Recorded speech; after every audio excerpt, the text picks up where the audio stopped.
We are here again for another beautiful, amazing, spectacular, cosmically transcendent show. This month is April, and I am the Goddess Anahata. I am your host for this month's show. Theme is Never the Fool. And before we get into the show with this beautiful lineup that we have, it's important to know that Never the Fool is an abstract concept. And in celebration of this month of April, we all know April 1st is April Fool's Day, but it's to not be foolish. And whatever that means to you in whatever stage of growth that you're in, it's time to grow. It's time to learn and stick with what you've learned and then learn more, not to avert and to go back into the past. So with that being said, we have an amazing lineup once again. We're going to split it up with some movement breaks, and then we're going to have some amazing discussion at the end. So without further ado, we're going to get into the first poet, the first artist, the first singer, the first amazing person who constantly levels up his artistry and his craft and makes an amazing, spectacularly transcendent gold mine masterpiece out of everything he does. Our first artist is I Am I. Stage is all yours. Take your time and give us everything that we need to know what Never the Fool means to you. Let's go. What an introduction. Thank you. Greetings, everyone. So, the piece that I'm going to do today came about from a Right About Now session. And I wrote so much that I had two pieces. This is the first one. I shared the other one the other day. So it's titled in alignment with the theme, Never the Fool. Should I have faith in you? Should I put my trust in you? Because I've played the fool twice. Ain't no need for a thrice time. And I've learned it's always the right time for preservation of self. Nothing's more important than my health. How can I love somebody else if I can't love myself enough to grow? Healing is necessary, though. Feelings can throw us off course in this journey of life. No love's lost. Just lessons learned at every stage. I'm burning sage with Palo Santos to clear the space, prepare a place in my heart. That's where it all starts. I've paid the cost for playing simple minded. It's too expensive and senseless. Ain't no use in pretended. Keep it authentic. That's what I told my son. You know, just the other day, he told me he had a crush on two girls. My little man is the joy of my world, but the thought of his heart aching from breaking up made me tell him, don't rush. He's barely 12, very well spoken, behaves himself. Sometimes he's outspoken. That's a piece of his mom that I see in him. She can't stand it. I couldn't believe it when she told me she was late. Should have seen my face. I felt like I was in the dream awake. He was conceived in April. No wonder he's always the first to try to make you the April's fool. Now it's apparent being a parent is a verb. So I've got to speak life with more than just these words. My biggest half-witted act taught me to be firm. I guess that's lesson learned. Never the fool. Wow. Okay, Yeah. okay. You went in, and when I said you did your thing, you did more than that. If this is the bucket right here, you've gone well over and tipped it. That was amazing. That was absolutely stellar. And before Give we get into thanks. the Give thanks. discussion, tell me something about what really drove the emotion for that piece and making it so centered around your role as a parent now and the admiration that you have for your son and even what your son has taught you about growing and making sure that you're the best example for him. Yeah, it really is my son teaching me. So I'm feeling like I'm in my second childhood a lot when I'm around him. The inspiration started off of just a theme. and thinking, okay, now how can I make this personal?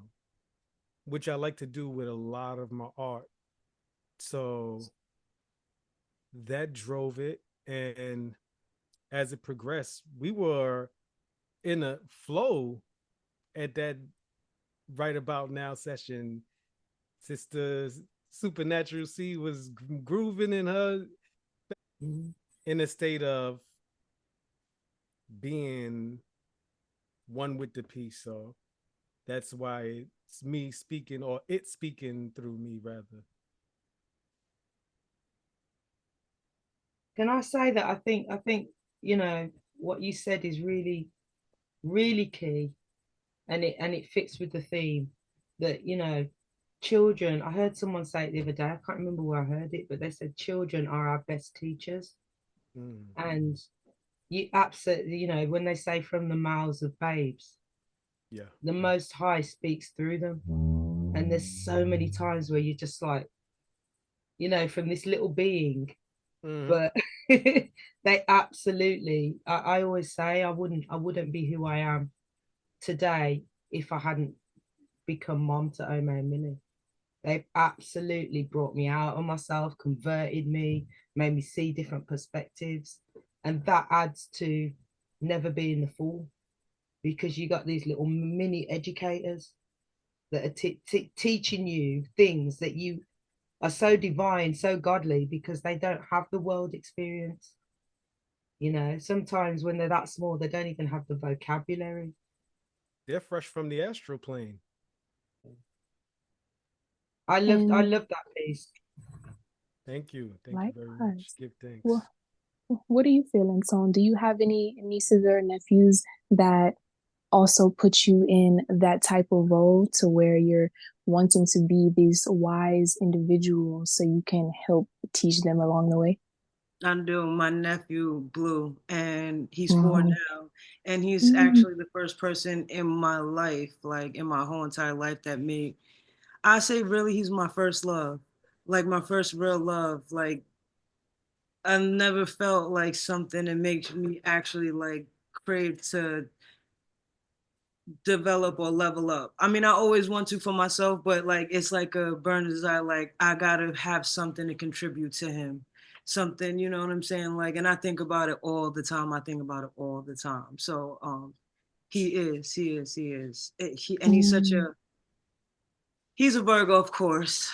Just made it by 1 hour, but but his aura, everything, his spirit is just so like it's just so happy. Even when everything around his world is so opposite, he is just like, man, he's just like, just thinking about him, talking about him right now, it's making my heart warm. Like he just makes me like want to be better in every sense of the word, so that I could be somebody that he always looks up to, even when he's a Mm-hmm. teenager, which is like Mm-hmm. hard. So that's what he is. He's my Got one. you.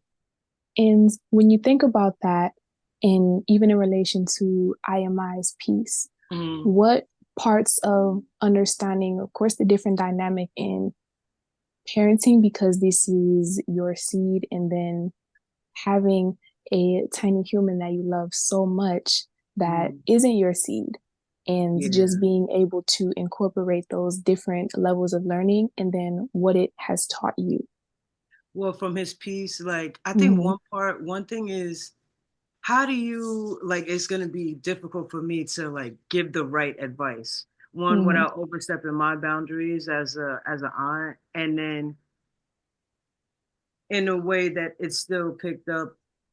When is it necessary? What is the right advice? When is it too much? When is so like I think for me that's going to be like the hardest part. And so like admiring that he's able to have that connection with his son, and just being able for his son to be able just to communicate that he has a crush on two different girls is dope. You know what I'm saying? But then the other side of that is being a good parent, or being a good role model, being a good aunt, whoever, and not just being able to listen, but being able to respond when necessary, because not every time is necessary. And then how you respond is something that I hope to learn Mm. and take in from that point. Mm. And before we move on, I want to say that this is a beautiful dynamic And I see the direction that it's taking right now with Never the Fool being so family centered.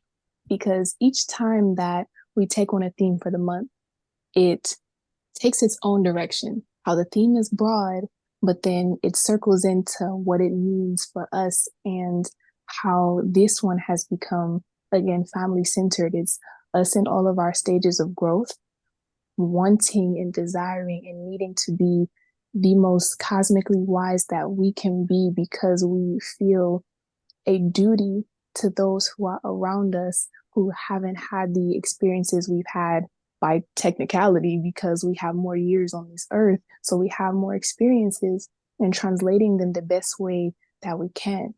So before we move forward, the greatest nugget that you might have ever heard from Supernatural C, your two daughters, from IMI, from your son, Tone, from your nephew, and with me, I am at two younger brothers. So we all have a different even dynamic of how we feel in that role. So the greatest nugget that you've ever heard that you can think of off the top of your head without thinking too hard about it. Supernatural C, we'll start with you.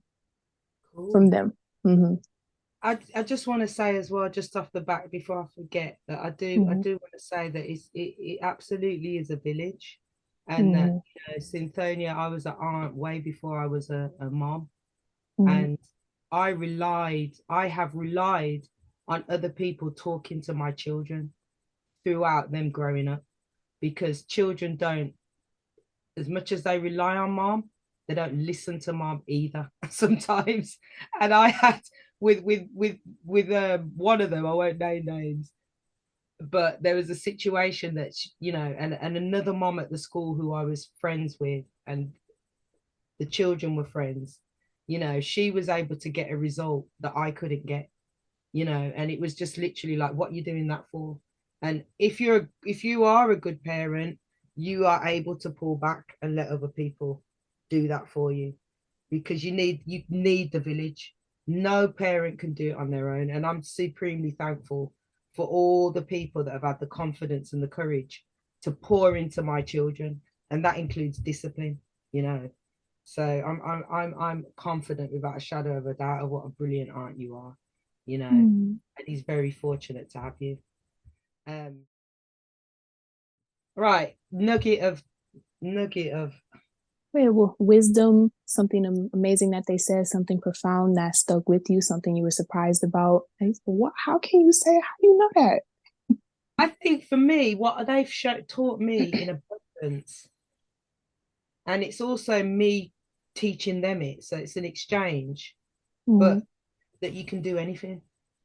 So they don't have a mindset of can't. So they picked up crocheting overnight in lockdown. They were watching this little black boy. You might have seen him, but he crochets and he's brilliant. This cute little black boy. He's probably a teenager now. But he was crocheting, and my sister showed them this. And I bought this crochet kit, and within 24 hours they were crocheting. And it's actually quite a hard skill to pick up. But they do it all the time, especially with creative stuff. Their mind doesn't say, no, that's not something I can do. They just attack everything. So when I watch them attack things and succeed in it and exceeding it at a high level, it makes me just go, what are you what are you doing? Like, they're little youths and they can do it. So yeah, I think the biggest lesson I've got out of them is just do it. Just be confident and do it. What about you? So one of those moments where I was just like, how could you even notice? Because it's not like I brought up numerology around my son a lot or anything like that. But he turned 7 years old. And he said, I'm in my God year. I was What? like, yo. Oh Yeah. my gosh. Yeah. Okay. So when you heard that, where do you possibly think that came from? I'm in my 7 year. I'm in my God year. Huh? What do you So mean? I think it's a bit of what I was saying earlier too. It's like when children are a certain age, they're still fresh from the astral plane in that theta state. So I think that's a bit of it. And then maybe just overhearing some of the stuff that I was tuned into. even though I'm not directly giving it to him, just picking it up. And the fact that that means he's so tapped in. If he's listening, he's absorbing and Yeah. admiring you. So then that even lets you know that every move you make and thing you listen to and all of your steps count because he is watching. And that just showed that he's watching. I love that. And Tone, what about you? So my nephew, he's 4, but he verbally he's like behind right now. They just clipped his tongue, so like he's just now verbal, like being more like formulating sentences and stuff. But if I could say something that like advice or something that I take from him, I would say that like it's just like to be able to smile, or just to be okay when things are not okay, to still be okay, to still be like, he literally is okay. He's like, he'll smile even, he can cry about getting popped about something, he'll cry for like 2 seconds, and then like in the next instant he's just like in a good space. And then so for me it's just that things are not always going to be bad, but it's okay to smile. It's okay to be okay. So that's what I get from him all the time. Amazing. And when it comes to both of my younger brothers, we are all 7 years apart. So I've been in the role of really intuitively caring for them as the eldest sibling, as the older sister for a while. And then watching them grow has been amazing.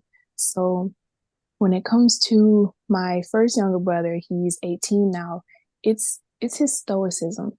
He's very calm, very collected, doesn't get overly emotional or irate. He's very in control of his emotions. And even when things frustrate him, he might act on that frustration or expression just for a moment and then bring it back. But when it comes to dealing with people, he has an amazingly calm stoicism about him. And that's one of the things I admire most. And with my youngest brother, he's 11, he told me one time that we should we should all be able to live in joy, fun, and happiness freely.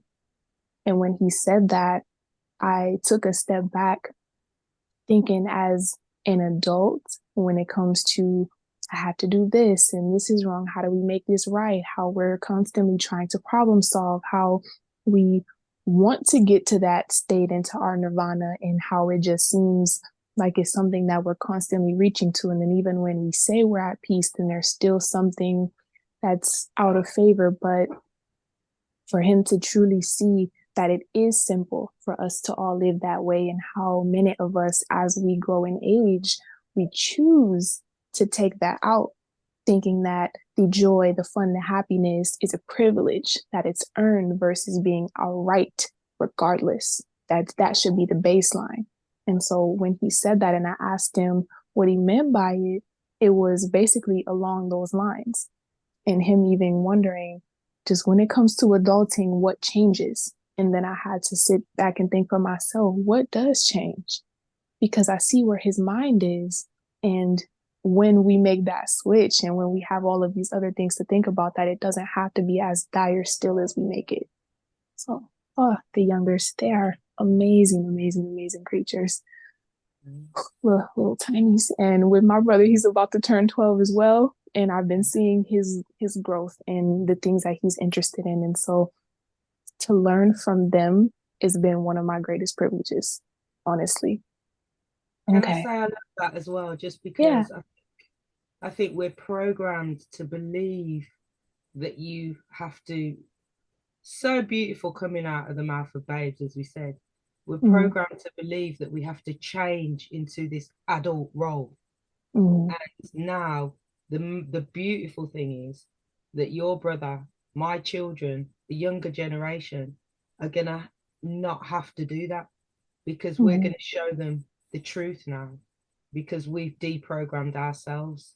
So it's Mm-hmm. like, even being at the age I'm at, it's like you say, always looking for the joy in life, and knowing that you're not even looking for it, knowing that it's right there. It's Mm-hmm. a second away at any moment in time. Play the music, dance the dance, read the book. the world doesn't implode if you do that. In fact, things Mm-hmm. get better. But Exactly. unfortunately, we were told, you get to this age, you got to do this. You got to be serious. You got to get a job. You got to. But And that part is so foolish.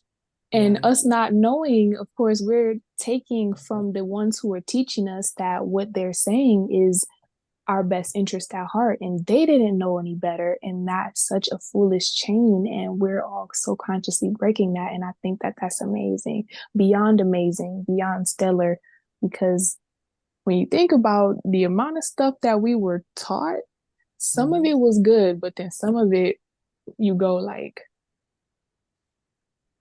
I don't think that's right. So we just gotta go back to the drawing board because that sounds a bit ridiculous, but still respect to the only teaching that you had and just how we have to learn it a bit different. Oh, I love where this dynamic is going. And so we're gonna go into the next piece, and the next artist will be me, the Goddess Anahata. And this piece is one that I wrote. Well, when did I write it? I wrote it at the top of 2023. Actually, this is a piece that went into my first poetry collection, and it is a piece inspired by Maya Angelou's I Know Why the Caged Bird Sings. And this one is deeply important to my spirit and even with alignment to the theme because I just had to realize that I played the biggest part in my own foolishness and the foolishness of not being able to see and understand my power, even though I could look at me and see how powerful that I was and that I am, and that I just wasn't using it for no good reason. So I was trapping myself in this cage. I was trapping myself in this limit, in this limited position, and that I never had to be there and that I chose it. And then not being mad at myself or hard on myself for the fact that I did choose it and just focusing on the unlearning part. So this piece is called A Dragonfly's Bird Tail. Once upon a time, there was a caged bird with a vociferous cry to be understood and heard, yet to no avail, it sang. The key was tucked away. That mocked bird every day, red pilled through slim veins, it knew it was trapped. Its wings became weak, ready to remove its beak, wanting to end it all and never be found again. Because what's the point of life if not to soar through the night and let love call through trees, sweet melodies? Whole time, it could change form, and the dragonfly was born. Now, it could just slip through the cracks. Nervous and scared, yet boldly it dared to challenge this power's possibility. The key was its heart, to reset and restart, the Kuji of Shah empowered. And the cage sits left, somber and bereft, never to trap another wing. Shay. oi, oi. Context on that piece, I began studying the Kujikiri. And Kujikiri, it was from the samurai warriors, how they began to activate and unlock their power as well. And the dragonfly is actually my spring summer spirit animal, which came to me in really 2022, but I didn't realize it. But in 2023 is when I realized that that was my spirit animal and the story behind the dragonfly and what it actually means, how it can do what no other insect does. So I go from being this trapped bird when I really see the key right there and I can just pick it up. And then I can transform myself and unlock my own heart and then be able to become this brand new creature that can now maneuver in a different way. And then to look at where I was and know that I have the power never to do that again. So what does unlocking your own heart mean to you? Because I get what I get from it, but I know, you know, that's for me. Unlocking my own heart, it speaks to allowing the universal language to speak to and through me, to be okay and happy with the uniqueness of the love that I share, not wanting to bend it or change who I am and how I express who I am and how I express what I do, and not needing to make any adjustments except those from the divine, from the Most High, from the universal spirit, and not letting anything else change who that is, because that is what puts me in this trap position. So when I unlock my own heart, it's me unlocking my expression. It's me unlocking my love, the potential of what it is, what it does, who I am, and how I'm meant to express it, because that is a divine message that I got from the universe. And I was doing myself and the universe a tremendous disservice by not being that. Wow. Freedom. Nice question. Ultimate freedom. Thank you for that question. You're welcome, for sure. Thanks for And sharing. I'm wondering, Mm-hmm. could you expand on, because the dragonfly, Mm-hmm. I'm going to mention him because I like him a lot. If people haven't heard about him, Dr. Mm-hmm. B Serious. I love And Dr. B Serious. we love him in this house. Like my daughters Mm-hmm. say that he reminds them of their nanny, like a Mm-hmm. male version of my mom, and I do see it. He talks about the dragonfly, so he opened my mind to the potential and what the beautifulness of the dragonfly. But could you expand on that? Mm-hmm. I began to love the dragonfly's uniqueness. Excuse me. And then I began to study that they're one of the oldest insects that has ever existed, that still exists to this day. They are over 360 million, 380 million years old. And within that time, they have expanded and evolved. They went from these large, grand insects to becoming smaller, how they can fly and pivot, turn in 360s and go back and forth. And they can move in ways that no other insect can move. That uniqueness that they have, they're not meant to do what other insects do. And even though that their lifespan is short, the beauty that they carry is unexplainably unique. The fact that they can hover in place, and in a lot of insects, no other can do that. So then I began to study them.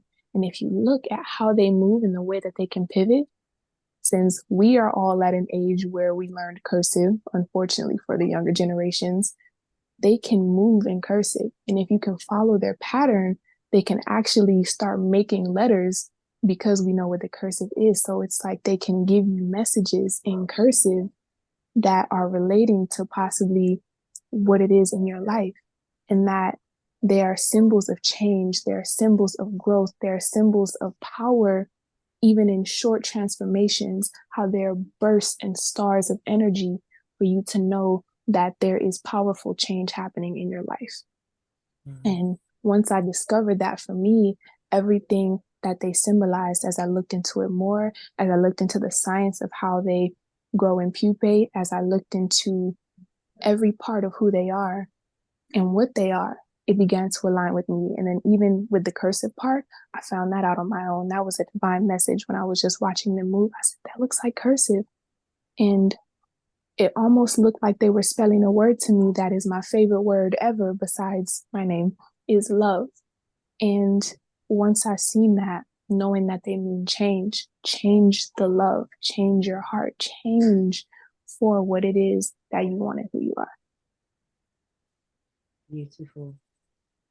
Yeah, and I think I had a discussion the other day with some family about the signs and about how things come to you in accordance with you and who you are.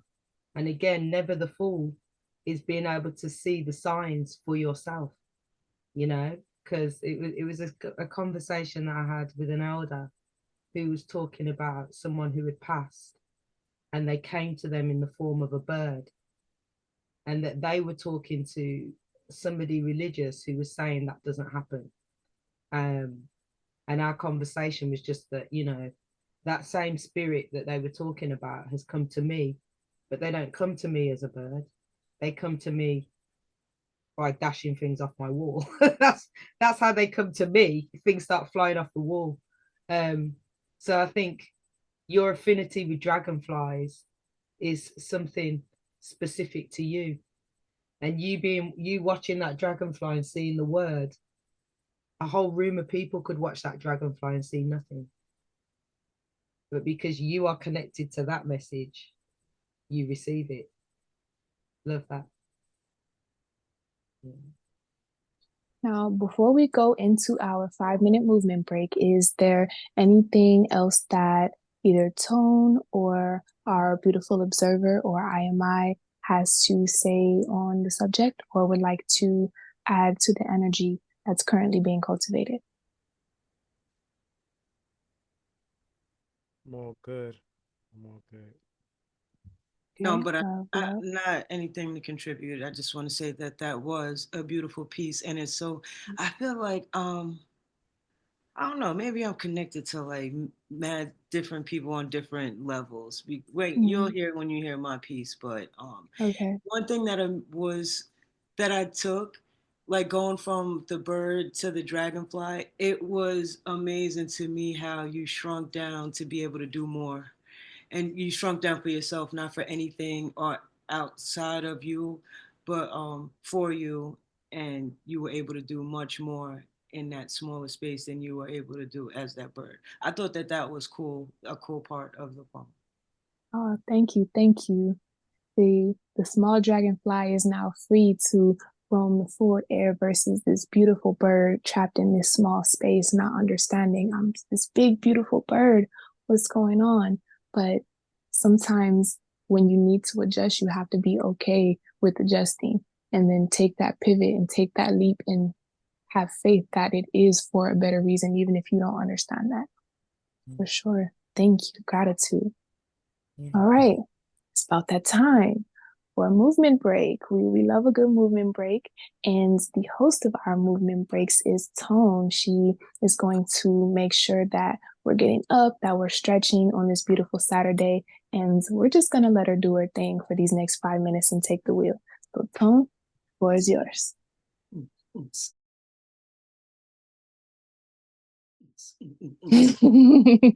Seriously though, of course, every movement break.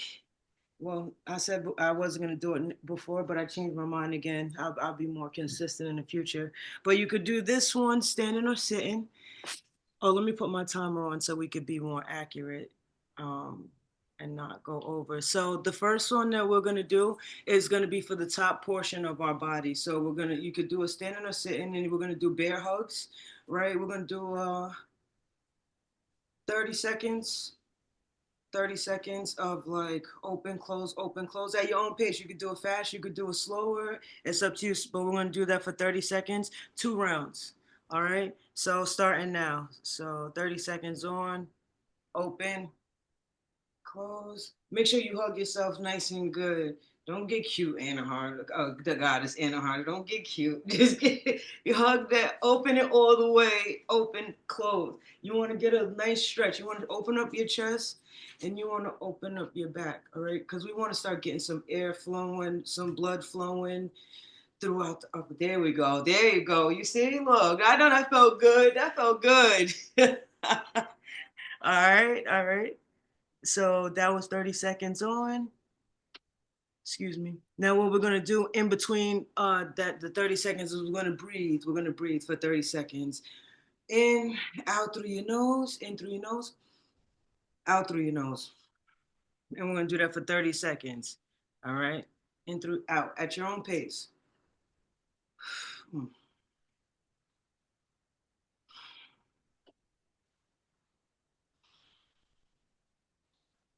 What we're doing here, we're circulating air throughout the whole body from the crown of our heads to the soles of our feet. Breathing. I don't know what's going on. All right. Something happened, but all right. That was 30 seconds. Sorry, my clock stopped. So now we're going to go back into another 30 seconds, open and close of the arm. And then after this one, then we're going to move to the lower portion of our bodies and do some hamstring stretches and some knee hugs for our lower portion so that we could also stretch out our hips, get some movement there. Can you guys see me? Because I'm feeling fit this morning. All right, 5 more seconds. 4, 3, 2, 1. All right. All right, so now breathe. 30 seconds, go right into the breathing. This time you're gonna breathe in through your nose, out through your mouth. In through your nose, sigh.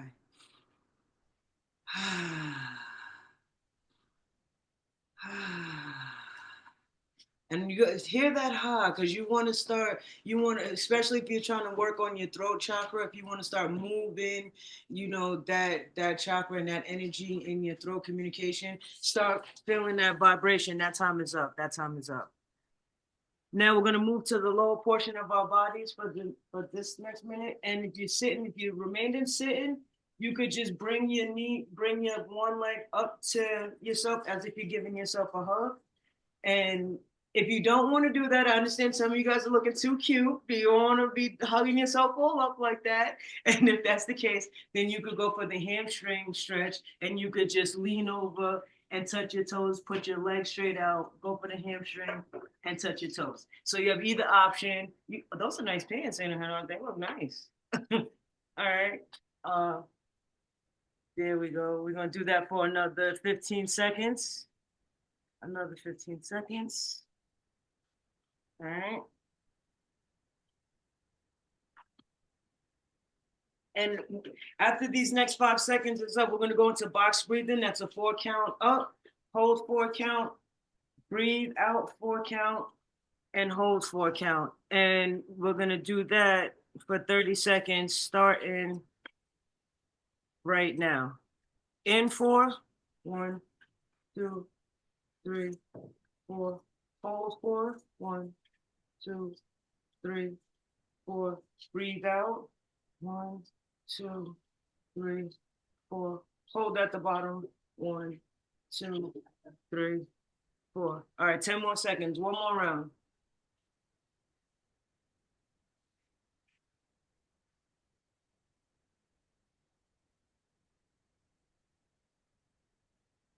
All right, and for our last round of the legs, again, we're gonna go another round. You could hug your knees for your leg hugs, or you could do the hamstring if you don't want to hug your legs and you just want to put your legs out. Go for the hamstring, stretch, touch your toes. Either way, let's get it. 30 seconds, and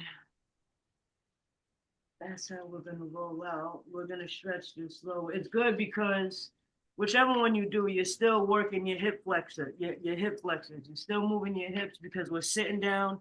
So you're getting that flex on the hips, which is necessary, sitting for long periods of time. 5, 4, 3, 2, 1. And for our last breathing one, to end off this first round of movements, we're going to do a freestyle breathing, 30 seconds. However you want to do it, just breathe.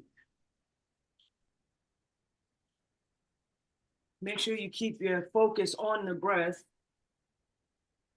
Try not to think about anything. Just focus and think about the breath. How is it making you feel? Feel your chest rising and falling. Feel your belly full. Your diaphragm raise. 4, 3, 2, 1. Excellent, guys. All right, that wraps up this movement segment. Thank you. Ashe, ashe, perfecto. Thank you, Tone. That was well needed, much needed, and a piece that a lot of people can easily forget. You have to consciously make the decision to give yourself a moment, even if it's just a quick 5 minutes, to be able to breathe, be able to move, be able to bring the life back into your body. Ashe. Now that we are stretched, now that we are feeling good, more relaxed, we're going to go into our next artist. And our next artist just so happens to have been the host of our movement breaks. The beautiful, immaculate, amazing, the spectacular tone who speaks so calm, who always delivers with such a powerful message in a vernacular and tonality that can always be received and felt by anyone, and accompanied with the beautiful East Coast accent. Tone, the floor is all yours. Thank you. First of all, I'm glad that this was recorded because I'm gonna need that intro to, like, you know what I'm saying, work with other things. It made me feel empowered. So this piece that is a short poem, of course, around the theme "Never the Fool," and this was inspired. This was written and inspired by just the notion that I have, like, of really what never being a fool is to me, and what it is to me is not allowing myself to be somebody I'm not for the appeasement of other people, or belittling myself, or not being 100% who I am, you know what I'm saying, for other people or whatever. So they call her distant, quiet, maybe even cold, but they don't see the long road behind her eyes, the miles of trusting too soon, giving too much, believing too easily, imprinted smiles and hollow praise. She played the part before, the agreeable one, the don't make waves one, the one who knew but stayed silent anyway. That was the real betrayal, not of others, but of herself. So she stopped, not loudly. There was no grand exit, no curtain call, just a gentle folding inward, a choosing of self. She still made space for others, but no longer shrank to fit them. She still listened, but no longer swallowed her knowing for the comfort of false peace. And when they and when they said, "You seem different," or "You change," she only nods, because what they wanted was the version of her that didn't ask questions, that didn't see. But she saw now, and she stayed with that sight. She still makes mistakes. She still loves, but she walks forward without apology, eyes open, heart intact, never the fool, not because she knows everything, but because this time she knows herself.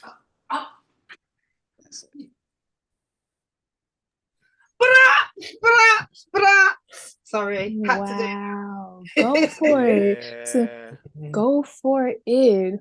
Whoever needs to get off their chest what they gotta say first. That was powerful. So I am my supernatural C.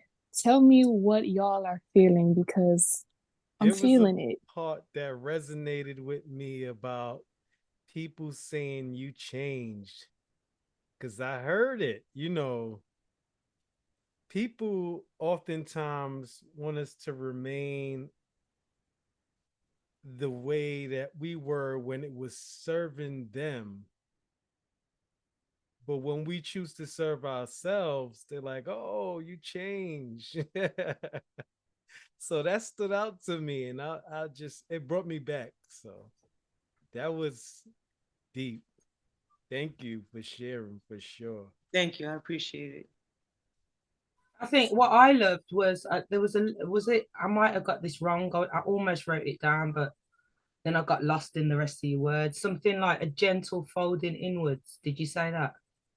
Yeah, so the part you're talking about, when I'm talking about I shrunk inward, not a grand. So just a little folding inward, a choosing of self. When I'm talking about my grand exit, like I'm getting ready to this, I'm transitioning. I realize, you know what I'm saying, what the problem is. This is where I'm being the fool at. This is me being the fool. No longer I'm gonna be the fool. So I'm not gonna be loud about it. I'm not gonna, oh, you did this, or oh no, you're insult.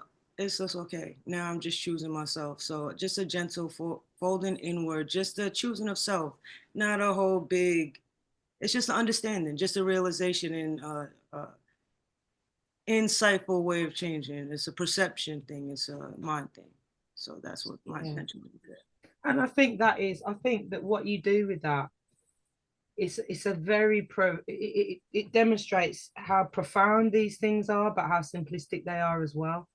And you give permission, because that is, and IMI has just said it as well, really, and it's been the same thing for me in my own personal experience. When you're expanding and you're growing and you're choosing self and you're choosing spirituality, there are no fanfares, but the change is humongous.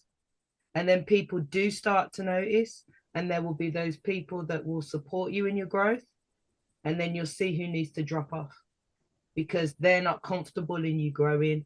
They're not comfortable with you being better. You know, they want you to stay the same, and they may even try and do things to force you to be the same in their perspective. And they'll be the universal test for you as well, to see if you really have changed. But I just love the simplicity of what you said, but how grandiose it actually is in reality, and how much courage it takes. A gentle folding inwards, but it's such a courageous I'm making up words.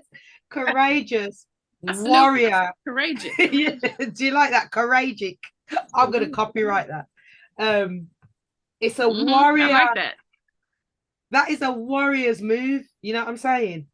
And it's deep how much courage you have to actually do that.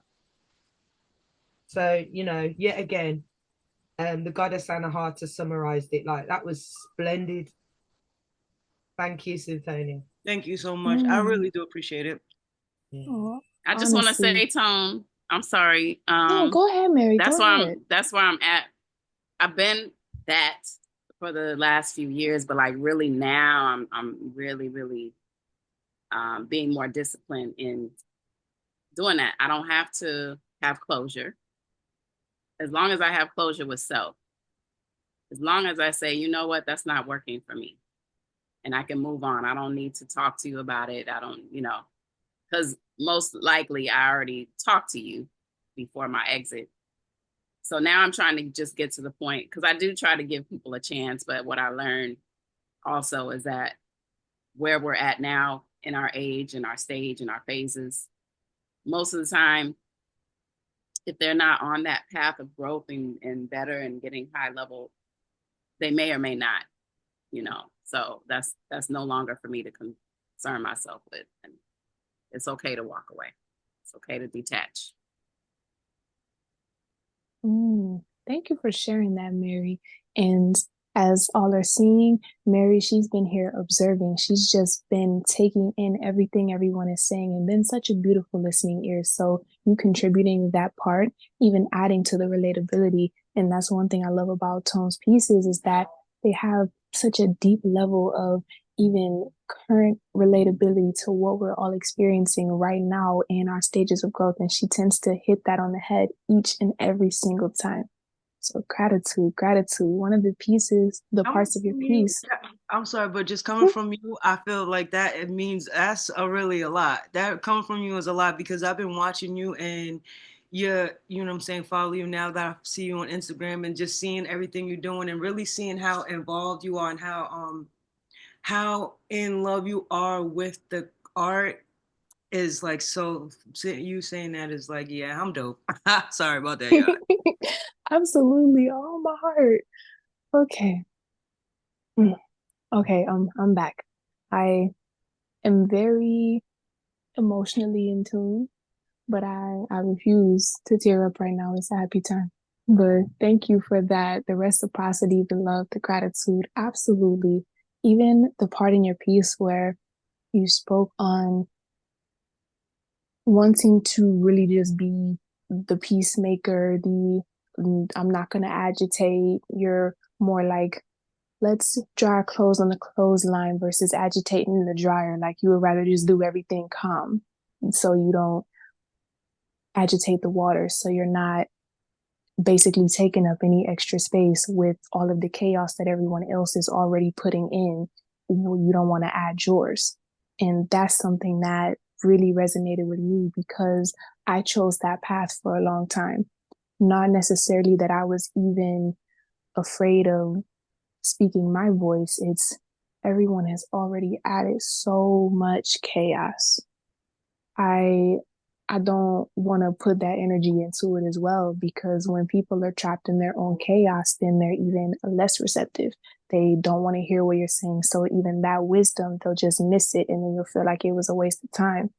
And so a question I had posed was, would you rather, or the famous question, war with yourself, peace with the world, or peace with yourself and war with the world?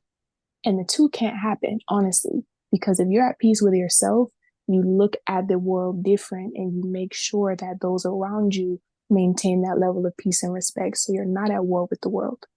And when you're at war with yourself, the world around you is not peaceful because internally you have turmoil. So you cannot appease everyone else and make peace with the world, those around you, if you have this burning desire to be someone internally that you're not being.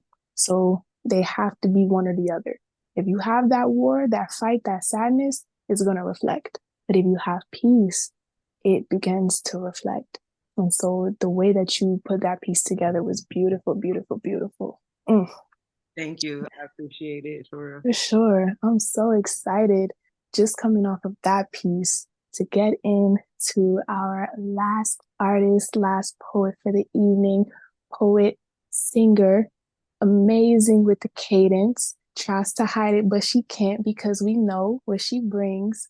This is Supernatural C on the mic, on the screen, full attention to what she's ready to bring because it's a level beyond high level.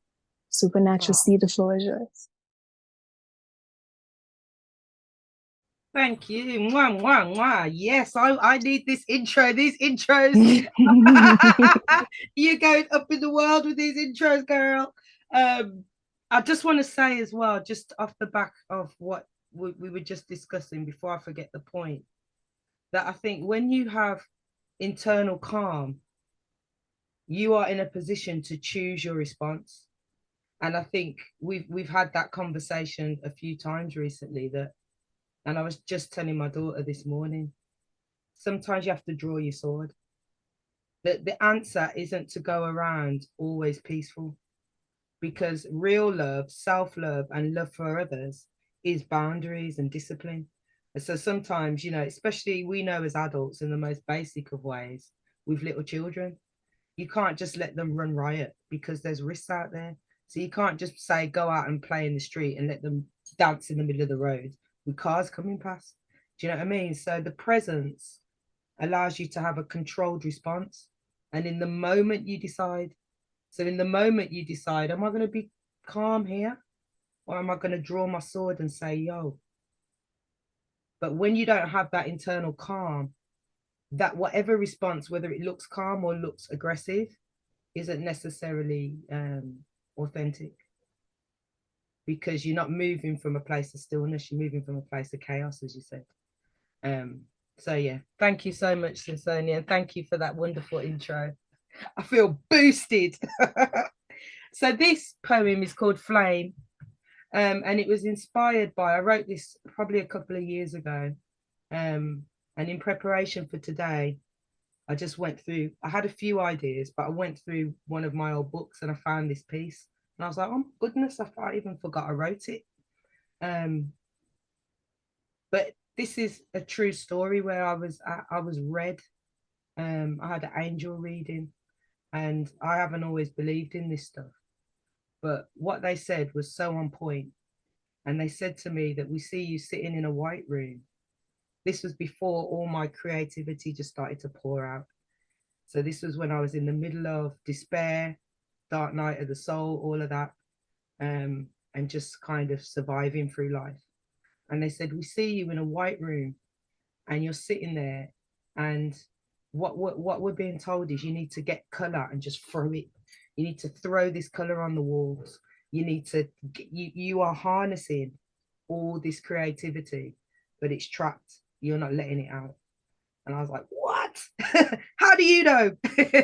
So this is flame.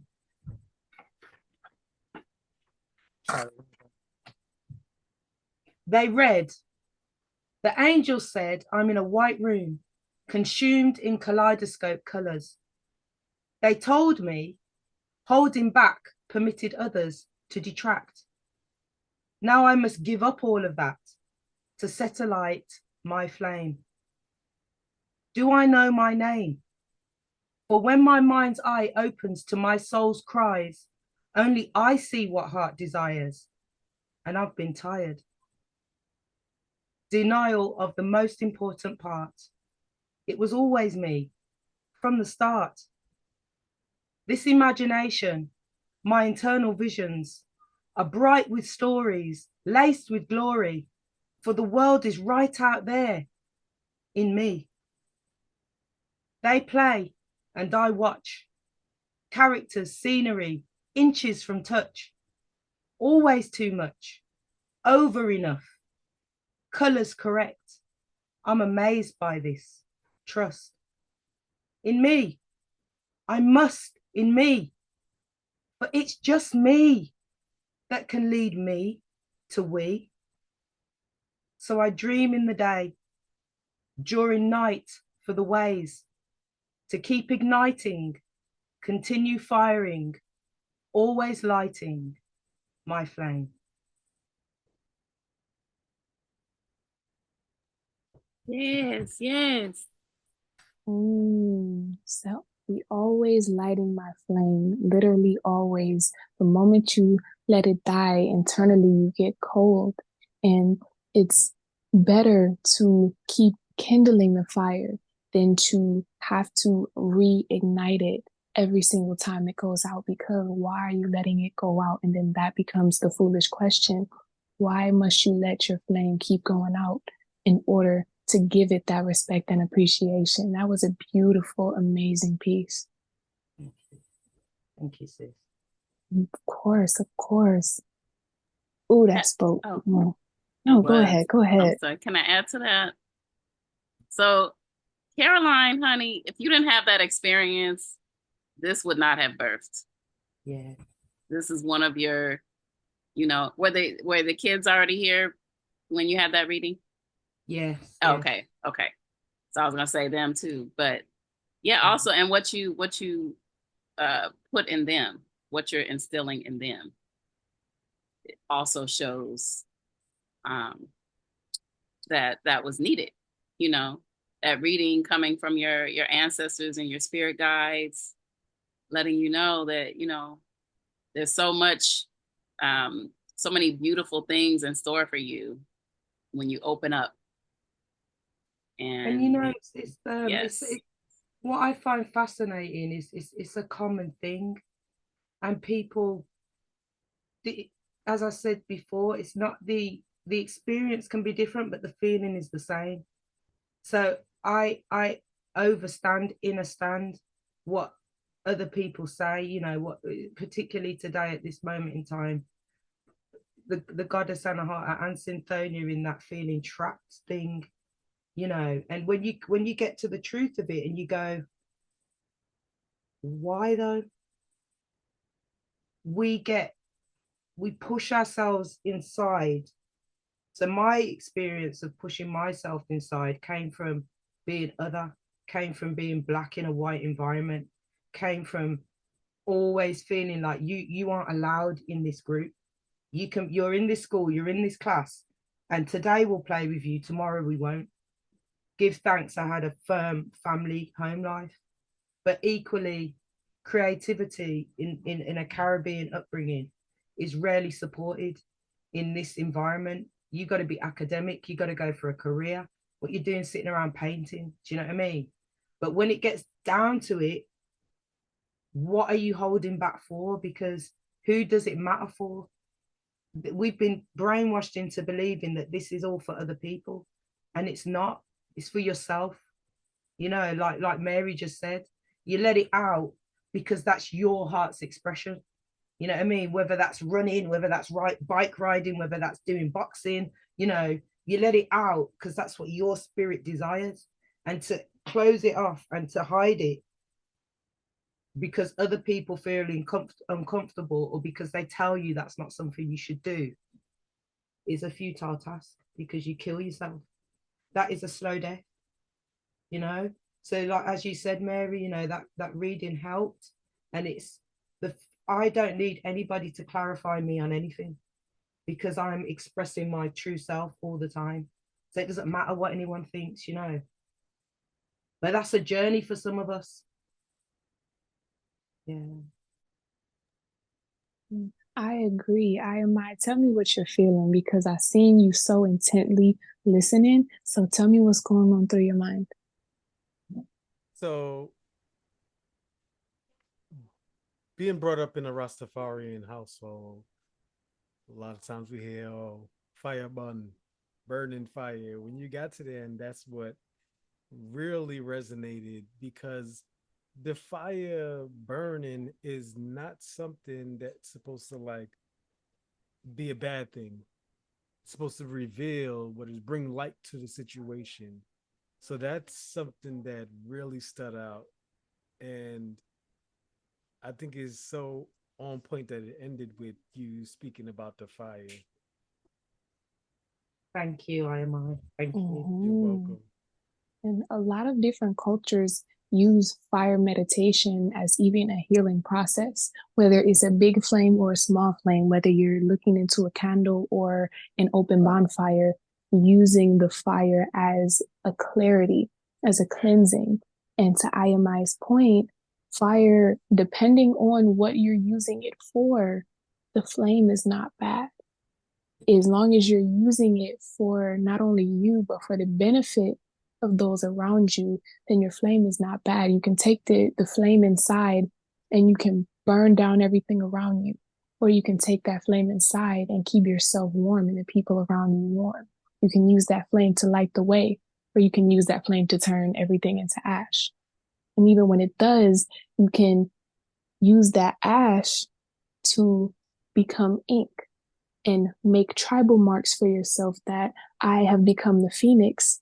This part has gone from the ashes, and from the ashes I have arisen a phoenix, phoenix all enclosed in the flames. And now you can scribe that with the ash of who you used to be. So you making and creating that piece has so many different levels and layers, especially considering the time that you said you made it and how it still applies to you in an entirely new way, reading it right now. So that's so powerful. Thank you.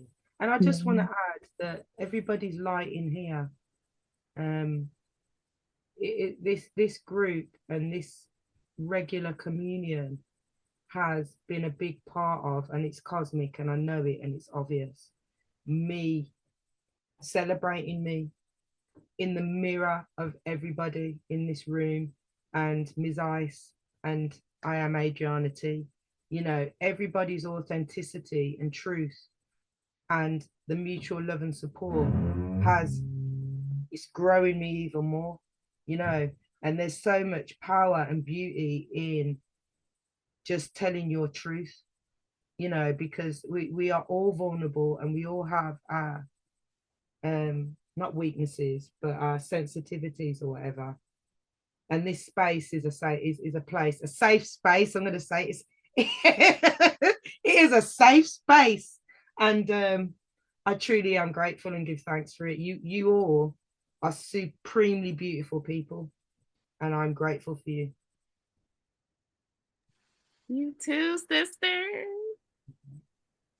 I told her when we talked the other day, I said, tell my niece, I said, happy birthday. She loves this. They love this. I forgot. Yes, please. I'm sorry. I said happy belated. So sweet. Cynthonia says as she munches on her crisp. Are you eating them chips? What You're not are you eating, Tom? Chips. Ooh, oh. Yes, I'll shut up now.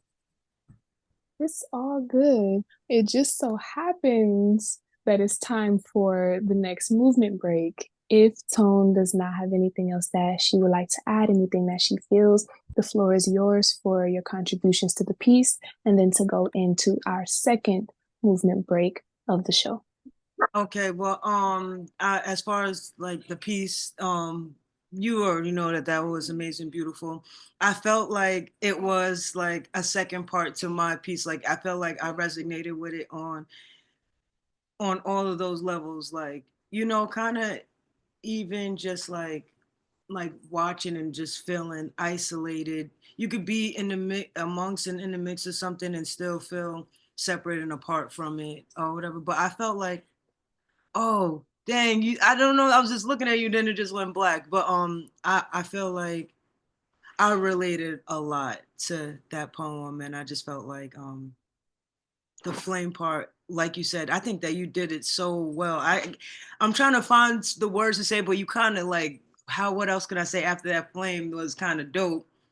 How it turns into ash and marking yourself with the old part of you, like that was poetry in itself, but the flame part of the poetry is so substantial because it is the piece. It is like, you know, people can attract to it. The light attracts people, or it could repel people. Some people need to put on shades, and some people are attracted to it. And we just have to know as people, like you cannot dim your light, like lower yourself, lessen yourself for anybody else, because who is not supposed to be attracted to it will not be attracted to it, and who is supposed to will be, even if it's not at the moment that you feel that they should be.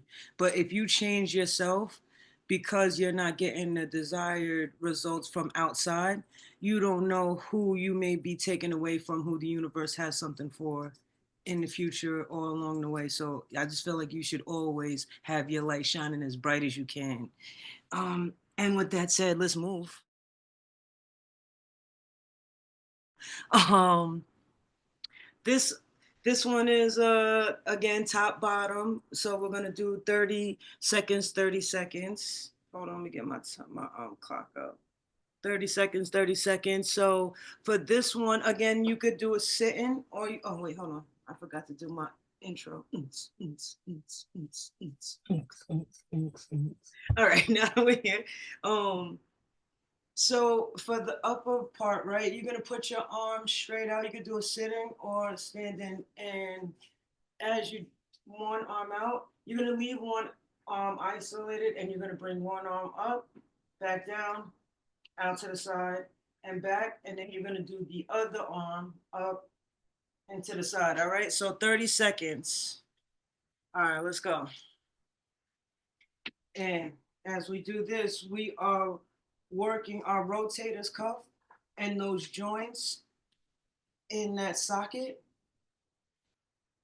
All right, because it's not just at the hip and it's not just the back and the chest, but we also want to make sure that our joints are fluid and able to move. This is actually more important than lifting 40, 50, 60 pounds. All right, that time is up. So we're going to do 30 seconds on the breathing. So this breathing, I'm going to do it. I'm going to count, and you guys are going to have to do it because it's going to be a 3, 5, 7. So we're going to breathe in 4, 5, 7. Breathe in for 4 seconds. You're going to hold it at the top for 5 seconds, if you can hold for 5 seconds. And then you're going to breathe out of your mouth slowly. So you're going to have your mouth like a straw, and you're going to breathe out of your mouth for 7 seconds. Okay, so I'm going to do the count. It's going to look like this. So you're going to breathe in 1, 2, 3, 4. Through the nose, you're going to hold for 5 seconds, purse your lips, and you're going to breathe out for 7 seconds, okay? So we're gonna do that for 30 seconds, starting now. Breathe in, 1, 2, 3, 4, hold, 1, 2, 3, 4, 5, blow it out, 1, 2, 3, 4, 5, 6, 7. One more time, breathe in, 1, 2, 3, 4, hold, 1, 2, 3, 4, 5, breathe out. 1, 2, 3, 4, 5, 6, 7. All right. We're gonna go again for the arm. We're gonna move. So you could do the same way you was doing it before. You could do one arm at a time, but now you could do 2 arms at a time. Open and close it. You want to just do it for 30 seconds and keep it moving. All right, keep it moving. See, when I open it up really wide, I even could crack my own back. But I like to move this socket, woolen socket. Keep picking things up off the shelf. Moving around. 5, 4, 3, 2, 1. All right, we're gonna do the same breathing, 4, 5, 7, and we're gonna start now. 1, 2, 3, 4, hold. 1, 2, 3, 4, 5, breathe out. 1, 2, 3, 4, 5, 6, 7. Breathe in. 1, 2, 3, 4. Hold. 1, 2, 3, 4, 5. Breathe out. 1, 2, 3, 4, 5, 6, 7. All right, so now for the bottom portion, this is going to be easy. If you're sitting in your chair, you just sit in your chair. If you're standing up, you could just stand up, and all you're going to do is you're going to just, these are hip winds. I'll say it like that. So it doesn't sound like you wind in your hips, but these are hip winds. You sitting in a chair, you just move your torso. You're going to move. If you're standing, you're going to look like me. But if you're sitting down, you just move your hands. You just want to move it around. Ooh, in a nice long circle. Look, I just got too happy. I didn't even start the clock yet. All right, so here we go. I'm gonna take off 5 seconds. Take that one. And after you do 10 seconds or 15 seconds in one direction, you could actually go in the other direction. So, or you could do it in one direction this time, and the next time you could do it in other directions. Totally up to you, however you want to work it. However you want to do it. 4, 3, 2, 1, and for this breathing, freestyle breathing, breathe. But I said freestyle, but then I'm going to tell you how. This breathing in through the nose, out through the mouth, but at your own pace for this 30 seconds of breathing. But make it intentional and keep your focus on the breath. So however you want to, whatever pace you want, but make sure you keep in your focus on the breath. All right, 30 seconds.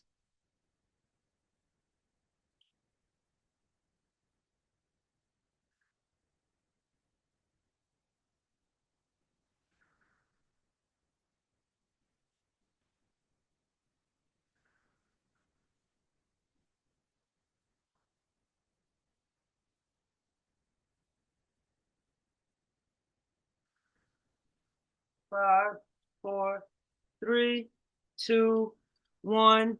Last round of hip winds, 30 seconds. Let's go. I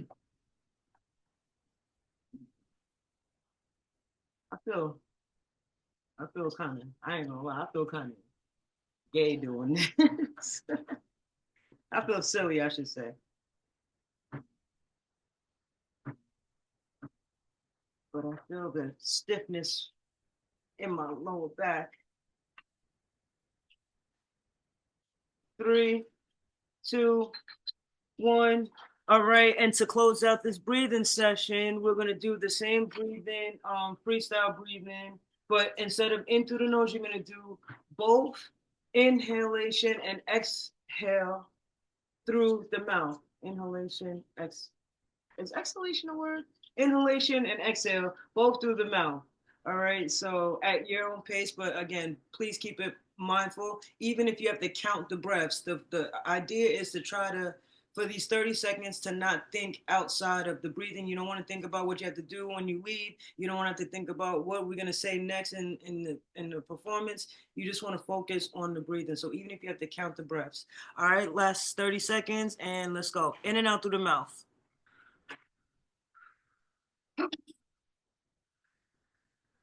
Chill.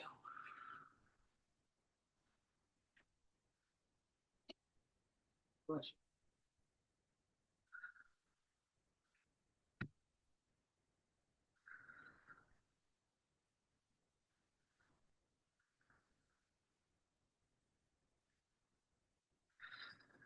3, 2, 1.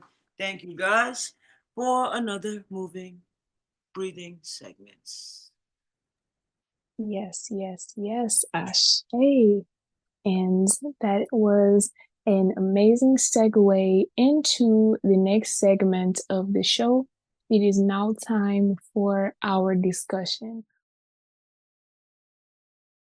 All of our amazing performers, they've come in once again and done their thing. They've come in once again, not only showed up and showed out, but showed inwards, showed to themselves just how amazing that they can be and how much that they can elevate their own artistry. So to everyone, Tone, I Am I, Supernatural C, to myself, we are an amazing unit, and everything that we can create as a unit is extremely powerful. So let's get in. All Shay, all praises to the first question of our discussion.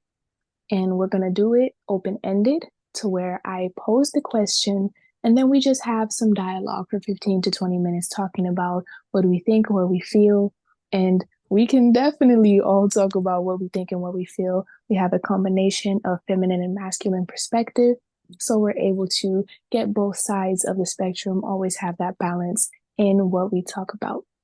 So here's the first question.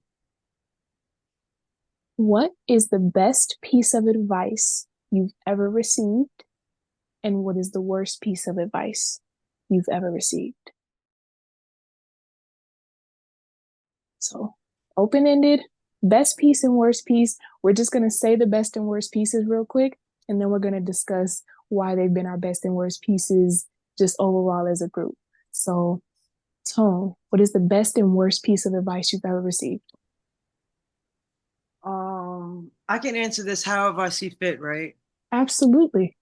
I can't say that I have any one particular advice that was so outstanding that it stuck. I'm like a student of like learning. So I watch people, I watch things, I learn from situations that happen, and I could just listen to two people having a conversation and pick up and say, I could use that, or that's necessary, or that like I'm that type of person.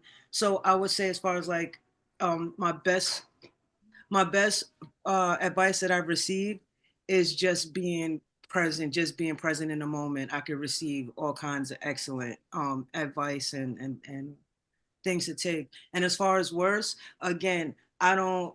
It goes right over my head if it doesn't make sense. If it's not, for me, like there are things that I have followed behind people doing, and it didn't come out right, and I know not to do that again, or things like that. But again, not anything that could stand out. Usually if it like goes right over my head, I just feel like that doesn't even make sense. Like and I won't even think about it after the conversation's over. So that's me. Okay. And I am I, best and worst piece of advice. So for me, the best piece of advice I've ever received is to never give up. Never give up on myself. And the worst piece is that I should stop creating music because of my age. The disrespect. Yeah, whoever said that, no, right, no, we thank get you. better with time, right? Creativity stops at it. Oh yeah, that's terrible. Just to stop creating that's just terrible. Yeah, that'll do it. Supernatural C. What about you? The best and worst piece of advice? I think the best piece of advice, which I always hang on to, it did change my it was a paradigm shift. It changed my thinking. A friend of mine, at university said to me, "You always wound up." My Mhm. parents were divorcing at the time and there was a lot going on. But he was like, every time I say to you, "Are you okay?" There's a problem. And it really opened my eyes. I like shook me into reality that that's true. My perspective is negative. And the worst piece of advice, so yeah, his advice was relax, calm down. And I Mhm. did. The worst piece, I think, in a previous relationship, somebody said to me, "You would be perfect if," yeah, that Ooh. part, right? You Yeah, I would would be be perfect. perfect if I left you. Yeah, that's what I should have said, but I didn't. Stayed. Mhm. But Oh. obviously, don't ever change yourself for anybody. And if anybody's Mhm. telling you you'd be great if you just do this, like the Goddess Anahata said, goodbye. Mhm. Mm. Wow, powerful, powerful. Mary, the best and worst piece of advice you've ever received. I would say the best is do what you love, Mhm. and the worst. Now, this is depending on what it is, what it's pertaining to, but follow the Mhm. rules. Always follow the rules. Yeah, Yeah, sometimes they always don't apply. no, Mhm. nope. Uh, If I followed uh, the rules all the time, I wouldn't be where I'm at. So, exactly. Oh yeah, I'm with that. Let me think before we get into thoughts and deeper expression. My best and worst piece of advice you've ever received. Worst piece of advice, I'll start. No, I'll follow the structure of my own question. The best piece of advice I've ever received is be okay with being misunderstood. And that it took me to a whole different level because for my entire life, I'm sitting here. Well, I'm relatable. Well, you can come to, well, you can, and it's not gonna work. Is for a lot of people, they're just not going to receive you and want to understand you, especially the more complex that you are and the deeper that your soul goes. And once I made peace with that, I'm able to move in just a way more objective way. Okay.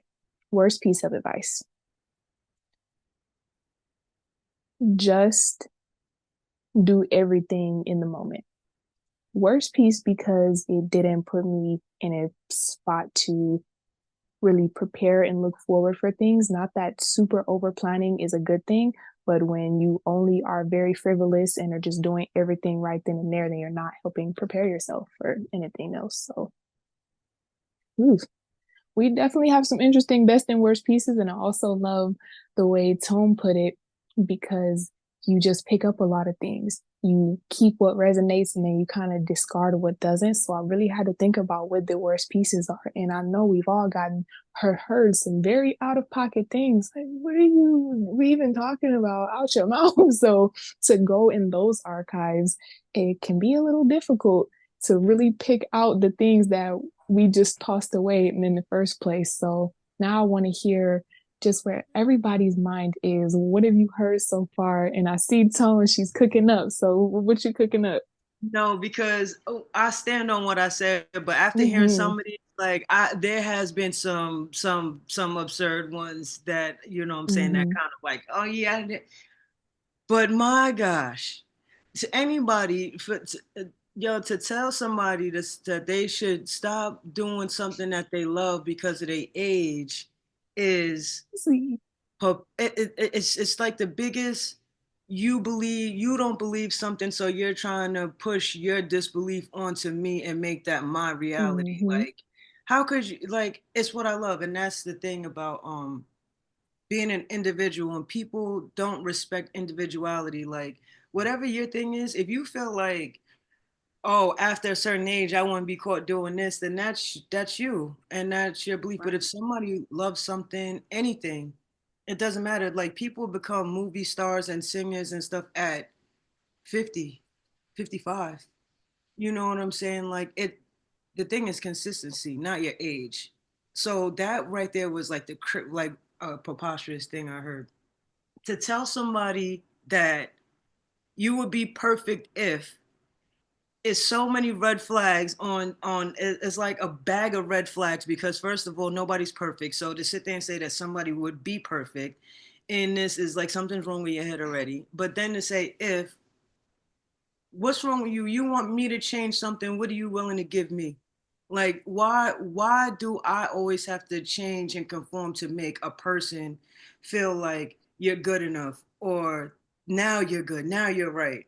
Maybe you're just not for me. So you could just go ahead about your business, because anything I don't feel perfect or, well, quote unquote perfect in, that's something that needs to resonate with me, that I need to work on within myself, not for you, but for me, for the betterment of everyone around me, not for you. You know what I'm saying? So that one was crazy. That one was crazy also. But also in hindsight, the good stuff, the good advice is, it's always good, because do what you love, like being consistent, and those things, those are all important. So I think too, like there were some really good ones, and there's some really outrageous ones. But I just want to tell everybody, just do what you love, and always follow your heart, and follow like what makes you happy, because as an individual, our universe revolves around each and every one of us. My universe revolves around me, yours, and we're supposed to do what makes our hearts happy, so that that translate in the world around us. So don't dim yourself. Don't, oh, I can't do this because someone. Nah, man. Just every time somebody tries to feed you something negative, use that as fuel to go harder. And that's what I have to say Ah, about that. no, I agree. You hit something on the head right there, because it's like even the worst piece of advice could serve its purpose, right? It's all dependent on how it's received. So I could let it stop me, or I could let it fuel what I got going on. And that's what I heard, like from what we shared, is like nobody stopped doing or being themselves. It's just like, okay, yeah, I hear what you're saying, but nah, that's not how I'm gonna operate. Yeah. Absolutely. And I think, there's a reason why the arts in particular and those areas, they like young people. There's a reason why the music industry likes young people, because they are easier to manipulate. In no other area of life do they tell you the older you get and the more time you put into it, the less you should take it out to the world. Like IMI said, the years he's been doing it makes him a more seasoned, experienced artist. But the music industry likes young, malleable minds, controllable entities. When you're in your 40s, you can't, it's much more difficult to tell anybody anything. Do you know what I mean? you know but and I think the other thing that I just wanted to say in regards to this is that when you're in those spiritual places, what we know as facts, when you're a spiritual being, is that nobody's advice is that relevant. The only advice is your own. You seek counsel with through meditation, through prayer, and then people around you may speak those divine words. They may be your divine messenger, sorry, which is why I think we keep being in alignment, because we're meant to give each other certain messages to speed up each other's growth. So the whole concept of even asking people for advice is a flawed concept, because what we should be teaching our children is, when you're stuck, meditate. When you're stuck, sit down and pay attention to what it is you're stuck on, and why you're stuck, and what different avenues you could take to resolve it. But going and asking anybody is a flawed concept, because they're going to give you the answer from their perspective through their filters. They are not the Most High.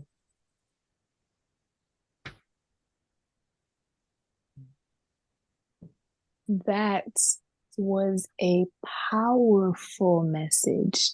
And with what you said, Supernatural C, I'm so major and huge on having a council. When I say council, I have a selected amount of people, and currently it is 3, and I've just added a 4th to my council for certain situations. If I'm not consulting them for their perspective, if I would like an additional perspective, then it's consulting myself. I'm praying, that is me consulting with the Most High and the universal order, and then it's consulting the God that is within me.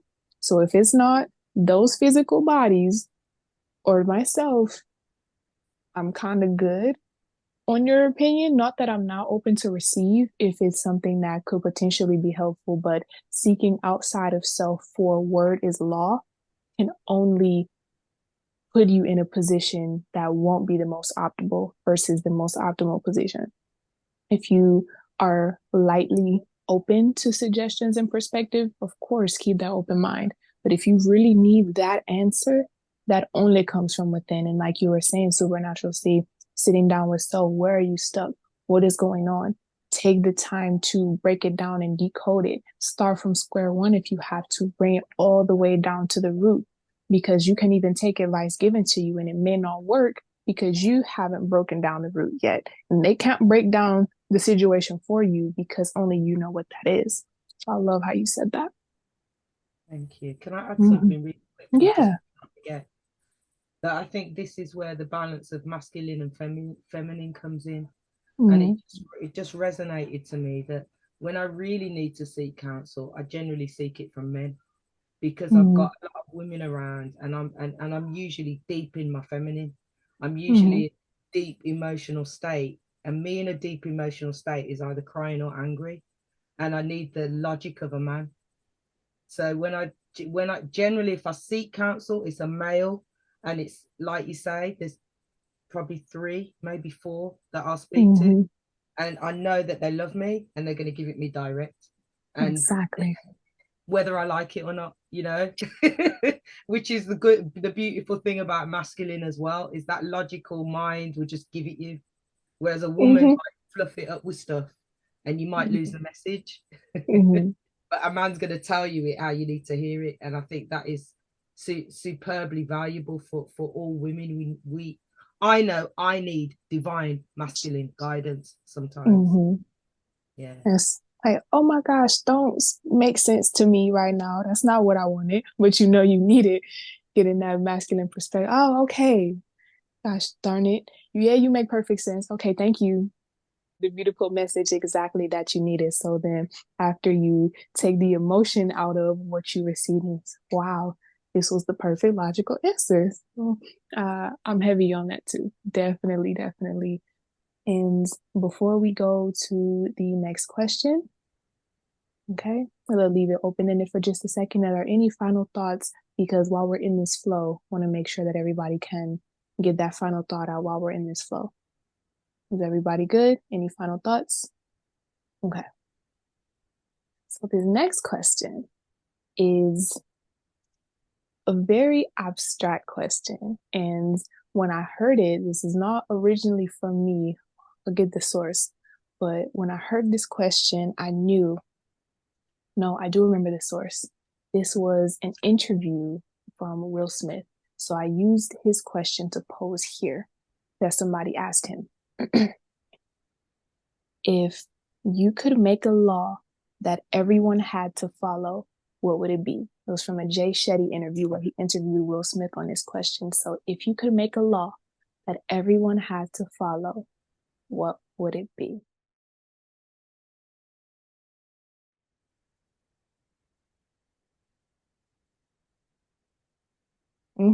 Go for it, IMI. So it would be that everyone would have to take personal time to reconnect with self and nature without devices on a weekly basis. The amount of time is like you choose for yourself what you need. You take that Mm-hmm. time.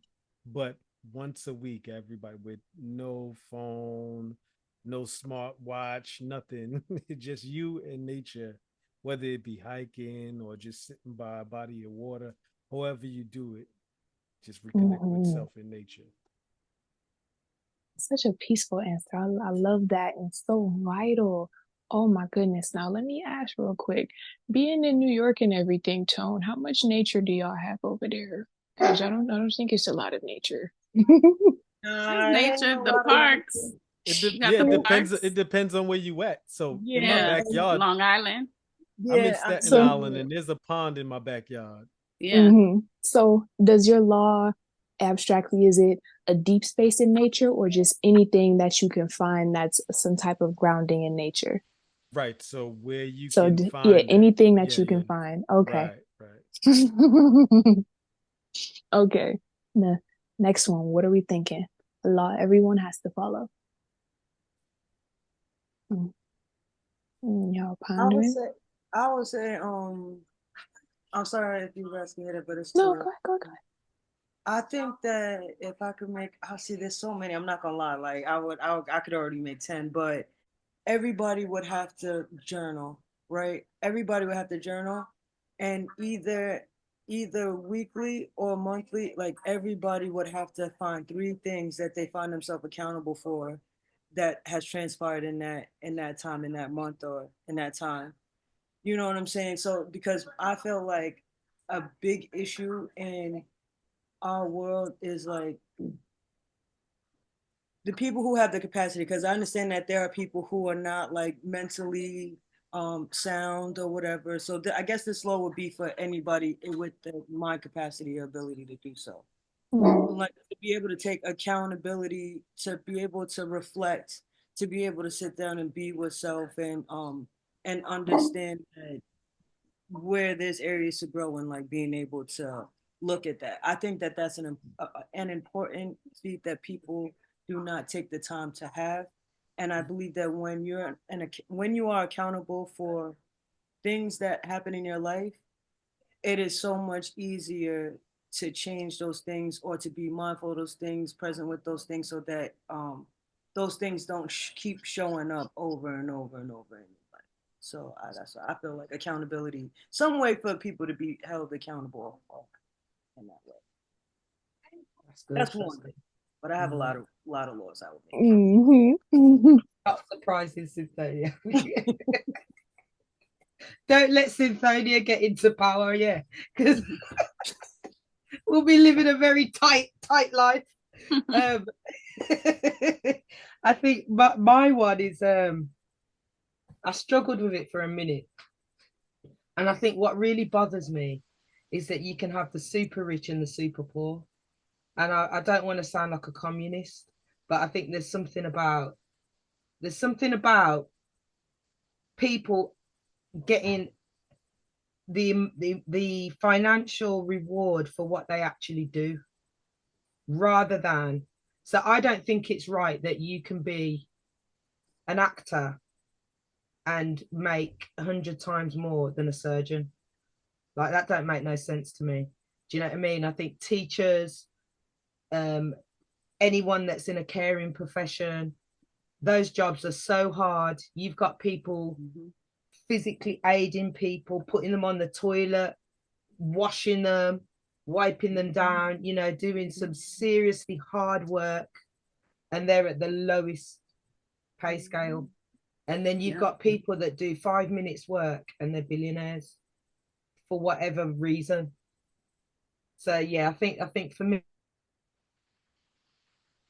it would be something around You equity froze for a and minute. people that actually work the hardest. Say that again, Mary Love. Oh no, I was saying you froze for a minute.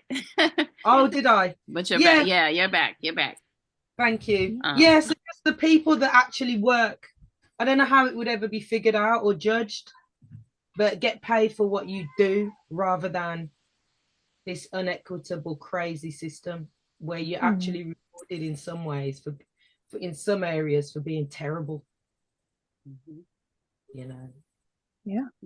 I just thought of something what you said to the point of caregivers being paid what they should be paid substantially, because our system does not value life. You know, with the pharmaceutical, they don't want us to turn to natural care. A few years ago, there was a medical professional who was incarcerated for speaking out against something that happened, and you know, just not sure what happened to them, you know. Yeah, so since life really is not valued, I believe that's why they don't get the pay that they deserve. You know, I have people in my family who are caregivers, and you know, go above and beyond. Actually, you know, some of them don't.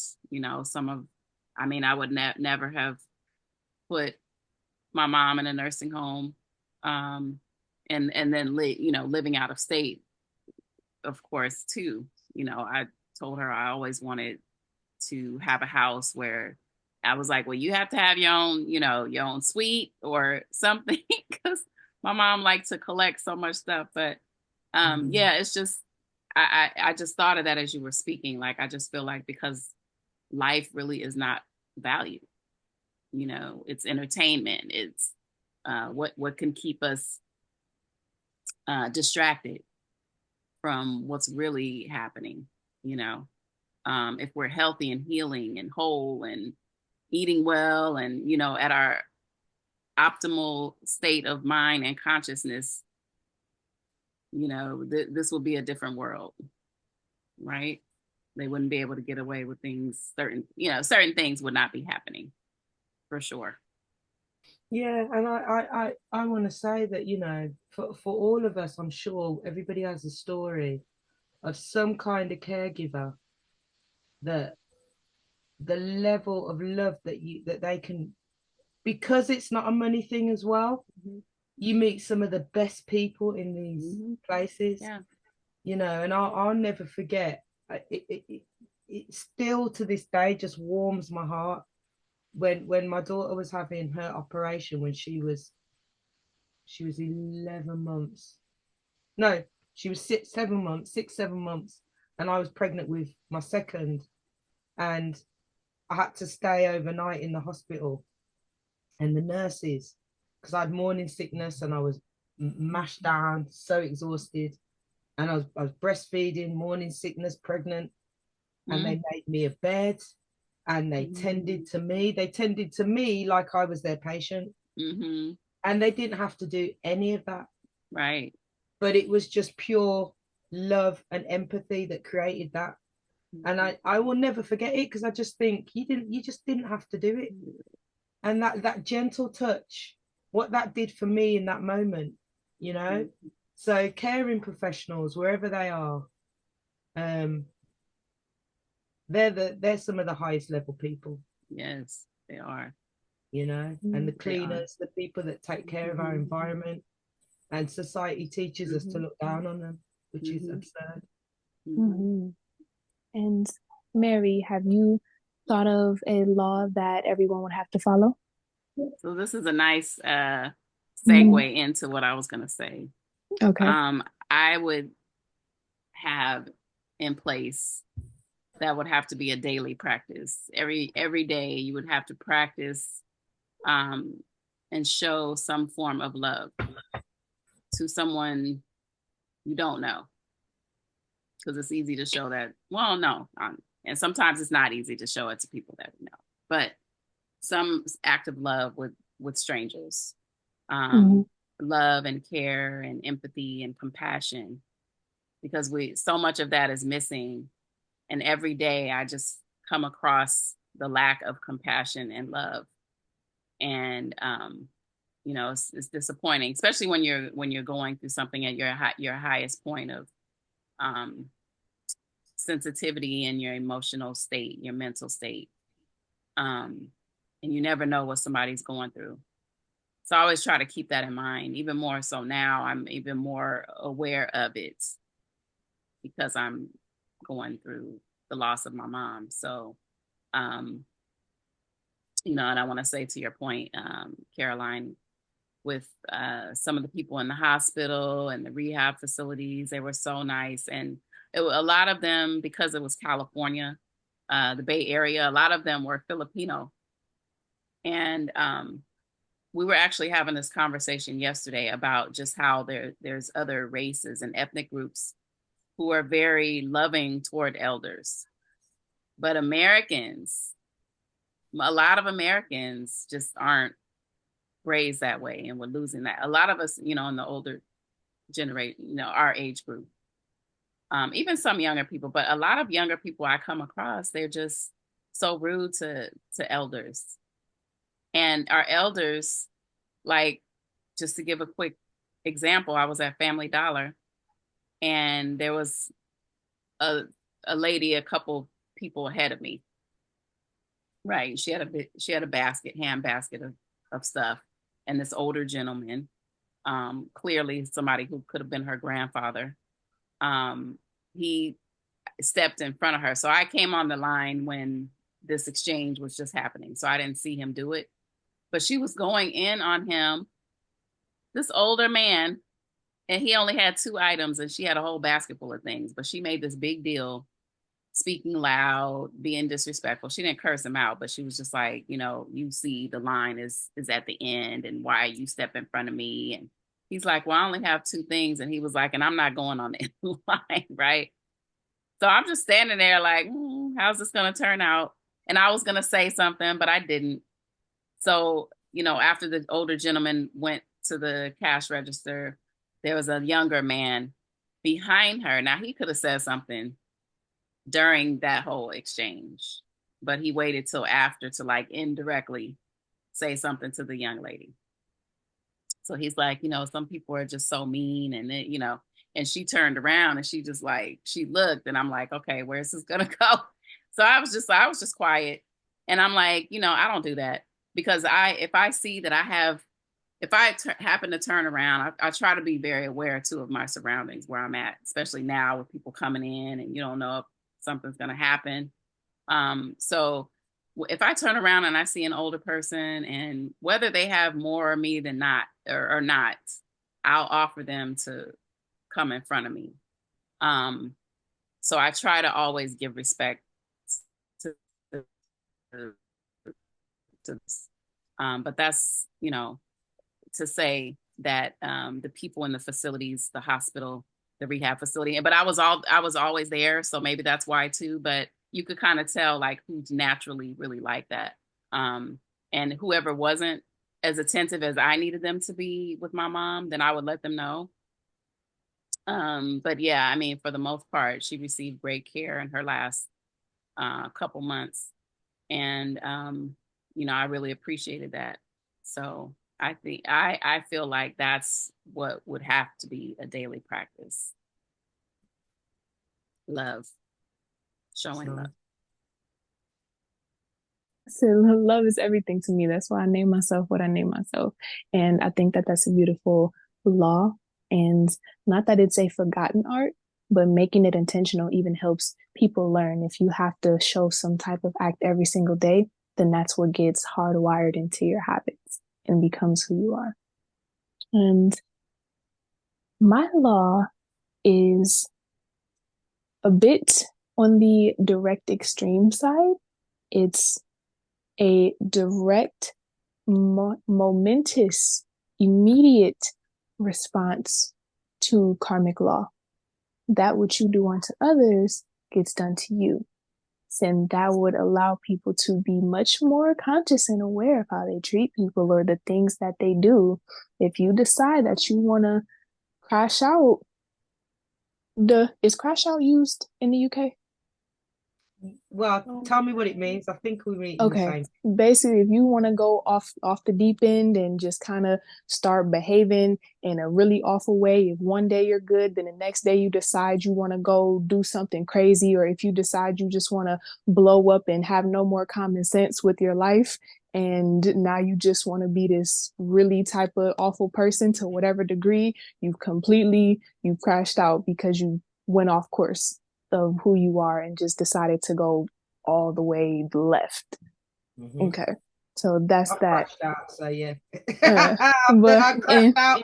Yeah, I crashed and you came back. But on a major scale, if somebody they decide they want to do something crime-ish related, it's gonna happen to you. You can't take from somebody and think that you're gonna be able to use that money. It's gonna get taken from you. You can't decide that you want to go behave this way or do this action thinking that there's no consequences, your consequences aren't coming later. Your consequences are going to come right now.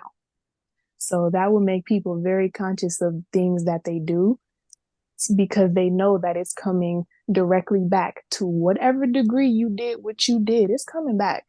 So the most extreme thing that we can all think of that I'm going to not bring up for the sake of the show, but that you want to do that, you want to unexist some people, then you might get unexisted, and that's unfortunate, but that's the choice that you chose. But poof, you are God. I have a question now because yes, first, like up until I'm like I co-sign this one. I take mine back, and I want to jump on this one with you. But now, would there have to be like some type of intention behind it? Because what if somebody is? But I guess that you would have to learn how to love, right? Because what if somebody does something like are your child or or did something that made you like, what if your actions towards doing something towards somebody was in, but then I guess you have to learn self-control and love, I guess, right? Because what happens is that's gonna directly happen to them. So if you can learn that for yourself, to just have that self-control long enough not to retaliate on that thing, that law of immediate karma is gonna come right back on them. So that justice is gonna happen in the exact same level. Okay, I think I'm signing your bill. I'm signing your bill. Is that exact same level. So if you can hold off and said they did this, so I'm about to go try to on them, the universe is already going to take care of that. So you don't have to. And it's not any type of injustice level. Somebody did something crazy and they're not getting that exactly back. So they're not understanding the dynamic. So now everybody's so super conscious. Is this worth it? Whatever I do, is it worth it? Because it's not like you're going to be able to have it or keep it. So what's it really worth to you? Right. So then everybody, thank you, they get to move in love. And then it goes back to everyone else's law, because now you have to ground. Now you have to journal. Now you have to love. Now you have to make sure that you're getting exactly the energy that you put in. So if you're putting in a lot of hard work and energy into something good, you're getting that output. So all four of your laws, they tie in so well because they're that positive side. And once you can focus there, then you know, okay, let me not do this thing because everything else is in so much accordance. So all of our laws really aligned into each other, definitely. Can I add that I saw an interview the other day with a celebrity, and she was going on about, I don't know if I won't name names, but she was talking about stealing money. So the interviewer was asking her, I heard that you stole this and you stole that, and she was laughing about it. And I just thought, you look like a demon. For you to sit there and glorify and justify that you just robbed someone's stuff, and have no remorse and make a joke out of it. And now she's a celebrity and she's got all this money. So the message to these younger people is that you can do that and get away with it. I just thought, this is absolutely disgusting. You know what I mean? But the reality, as you say, is she will have got the karma. And if she hasn't got it, she's going to get it. But like you're saying, the way it works in reality is a slower. It's not immediate, is it? Exactly. And that's why a lot of people think that they get away with it, because it might be their next life that has to pay, or they pay way farther down the line and don't realize it. So people aren't understanding the dynamic of the consequences of their adverse actions, which then becomes crazy. So it moves on its own universal pace. And then people, they don't get it. But no, you're going to get that right now. Right. No delays. Immediate justice. No holdups. Definitely. I was laughing because I was like, ooh, because there's so many times I wish I could. Where you would like to, and then you have that self-control, but then you would like it to still be just serve justice. Yeah. You're like, dang, I know the universe is going to take care of it, but then I know they're going to take care of it eventually. So you just gotta eat that. Makes me think of the real judge and jury is self. Mm-hmm. And that unless somebody is a psychopath or a sociopath or there's a chemical imbalance, they have to Mm-hmm. deal with the guilt of themselves. Do you know what I mean? So the way the Mm-hmm. universe and its divinity works, and when if you've done something and you know how it's that wrong, and you believe or you're aware of the karmic retribution that is going to come, but you Mm-hmm. don't know when it's going to come, in a way, that's a harsher punishment because then they got to walk around going, when's it gonna? I did that thing. It's coming for me at some point. Do you know what I mean? So, Mm-hmm. in some regards, I can see how, because I think that really is again a big life lesson is that the Most High teaches me this every day, that what I want isn't, I'm not that intelligent, is probably the best way to put it. Is that the universe is way more intelligent than me and it will time it when it needs to time it. You get what I'm Mm-hmm. saying? But I Mm-hmm. do like your idea of immediate retribution. I do love that. I Mm-hmm. do. Yeah. Oh, and there's no need to put the jacket back on, Tone. It's time for the third movement break. We always have three movement breaks every show, everyone, just to make sure that we're constantly moving, that the body is constantly flowing. And our wonderful host of the movement breaks, Tone, thought she was done. But now we're on the third one before we get to the last two questions and end the show. So Okay. please lead us in the body movement. Okay, guys, this one is going to be actually, we're going to do this one simultaneously, and we're going to breathe as we move, right? So we're sitting down. I'm going to stay sitting for this one because what we're going to do is we're going to move, like you're going to flex your spine, right? You're going to breathe. So you're going to do it like a downward, what is, what is it called? Like it's a cat cow, but instead of being on all fours, you're just going to do it sitting down. So it's going to look like this. It's gonna look like this. Breathing in, breathing out. So you want to curvature your back, and you're gonna do it as you breathe in. So breathing in, and that's the fluid motion that you're gonna be in. All right. So we're gonna do this for 1 minute, 60 seconds.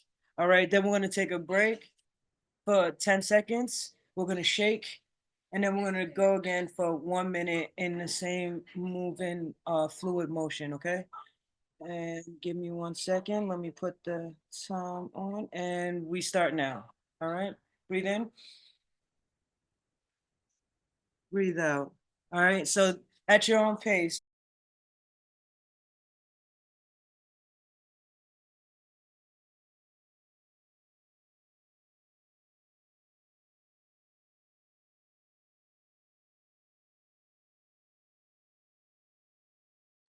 30 seconds left.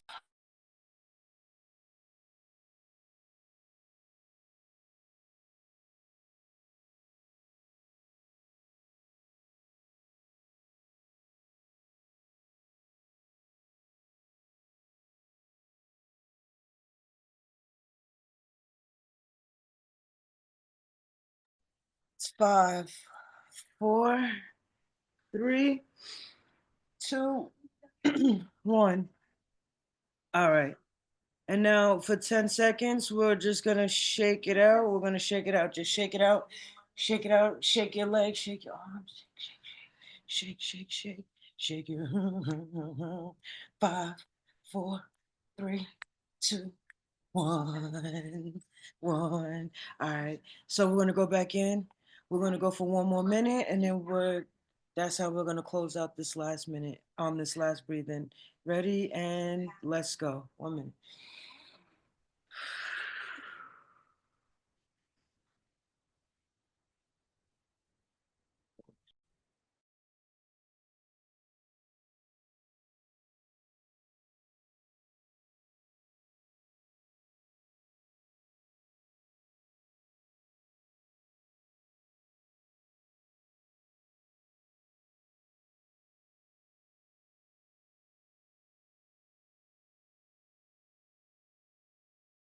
30 seconds, guys.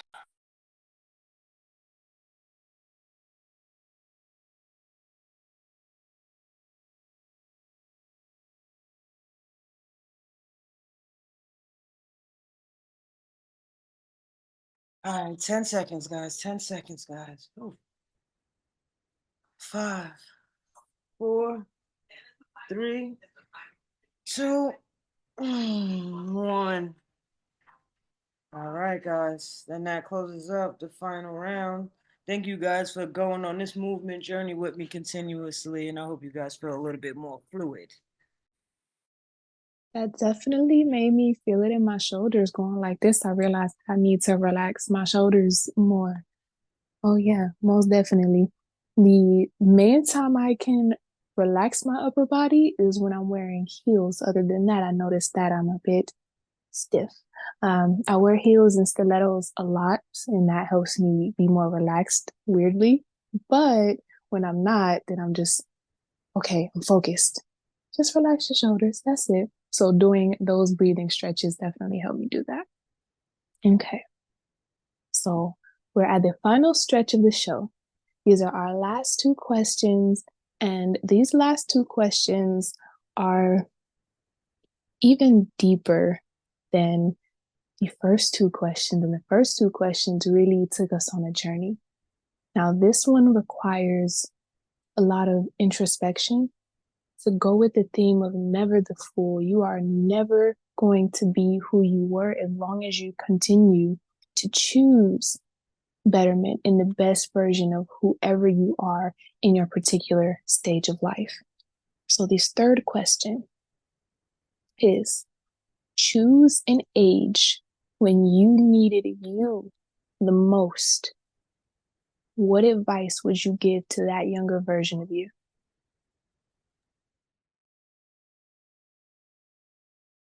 Can I go first? Because this Absolutely. my meditations are specific to this right now in my Mm-hmm. life. Like I do 45-minute meditations every Mm-hmm. night for this particular. I need myself right now. I need myself right now. Um, and how that looks for me is in my meditation, I go and I meet my younger self. And every night that we talk, meditation is like 45 minutes, but I get like maybe like a good like 10, 15 minutes. It's like a loss of time, like, but it feels like that about that long that I'm like talking to her. And I'm just telling her like how important she really was and the the way that she had to guard and protect herself and the reason why she had to do those things, giving her understanding of, you know, other people and why they were responding to that and how, what I'm saying, her perspective and how she looked out on the world, like brought these things onto her. But I go back and I have to tell her every day how important she is and how much love she is and how much I need her now. And the reason being is because I need my younger self to be to get healed to understand something so that she gets healed so that she could experience newer things so that I can in turn now grow, because right now I feel like I'm stagnant in certain areas of my life where my younger self needs to heal and develop so that I could grow. So right now in this very moment, I need my younger self to know that she was amazing, that she was dope, and that she's vital and important right now, and that there's so much that she has to experience so that I can experience more. So that's Ooh, thank you for that level of vulnerability that you just decided to incorporate us into, and everyone who's going to see this, and you allowing yourself that space to express without any type of restrictions. All praises, all praises. Oh, yeah. Who has come to their knowing yet? Well, what's that age? Who would like to express next?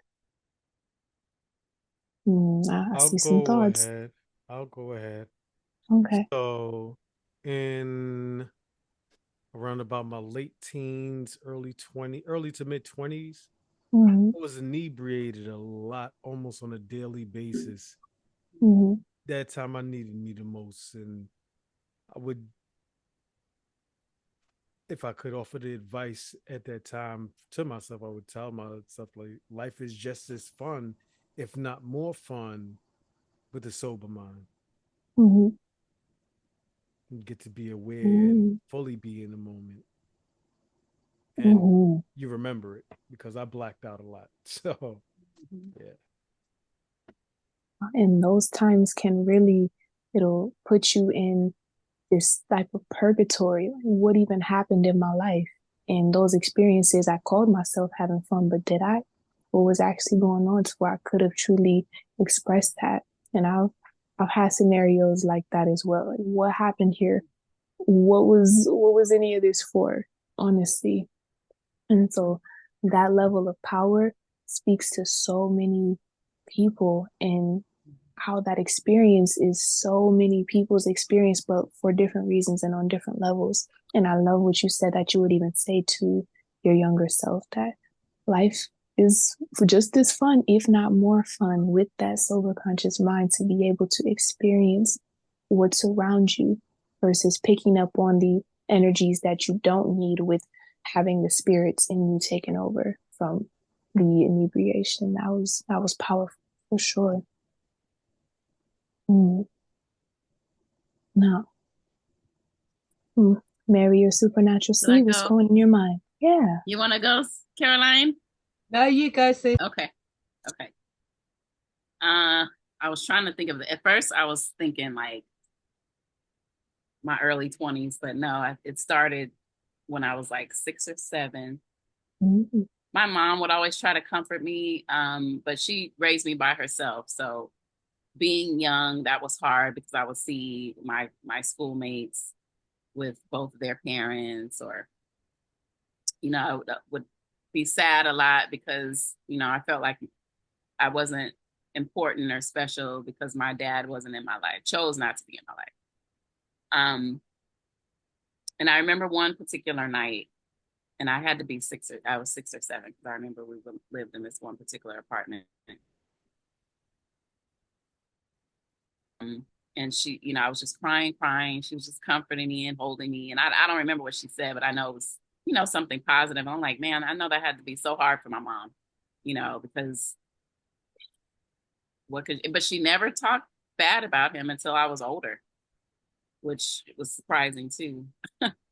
But that was good though. She always wanted, she told me she wanted me to formulate whatever opinion as I got older. So I appreciate that. But what I would say to my little girl self is that, your dad not being in your life does not define who you are. That does not mean you're not special and unique and beautiful and worthy and, of love. And, it does not mean that. You are Mm-hmm. amazing. You're a bright light. You're needed, you know. Um, so I'm sure my mother had said all those things, but it's different when you're a child. You don't understand, All you right. know. So just now I'm good, but I had a moment in my 20s or whatever, where I wasn't making the right decisions with choosing. I'm gonna just keep it real, shit. Choosing who to lay down with, you know what I mean? So, and even though my mom would talk to me, I needed my father. A woman needs her father to show those experiences of what type of men you need to be choosing, um, to wait, to be intimate with someone, what to look for when you're looking to align with a mate. Yes, your mom can tell you that, but there's things that need to come from a man's perspective. Like you said, Caroline, we need that male perspective when we're seeking consultation, counsel, just a different perspective from the feminine. So yeah, so, I went through a phase, even in my 20s, where I was just so resentful. The self-love wasn't there, the self-awareness, and I can look back at that now. And, I did some things that my mom would not be proud of. But, I am who I am. And when it's time to share those particular stories or whatever, or, to even get deeper with it, I think about like, oh, what would happen if I run into this certain male now and they see me now and who I am and where I'm at in my life and where I'm at in my walk. And people change. And I am who I always was. I have become who I was intended to become. I'm on the right path. Yeah, maybe those things weren't supposed to happen, but maybe they were.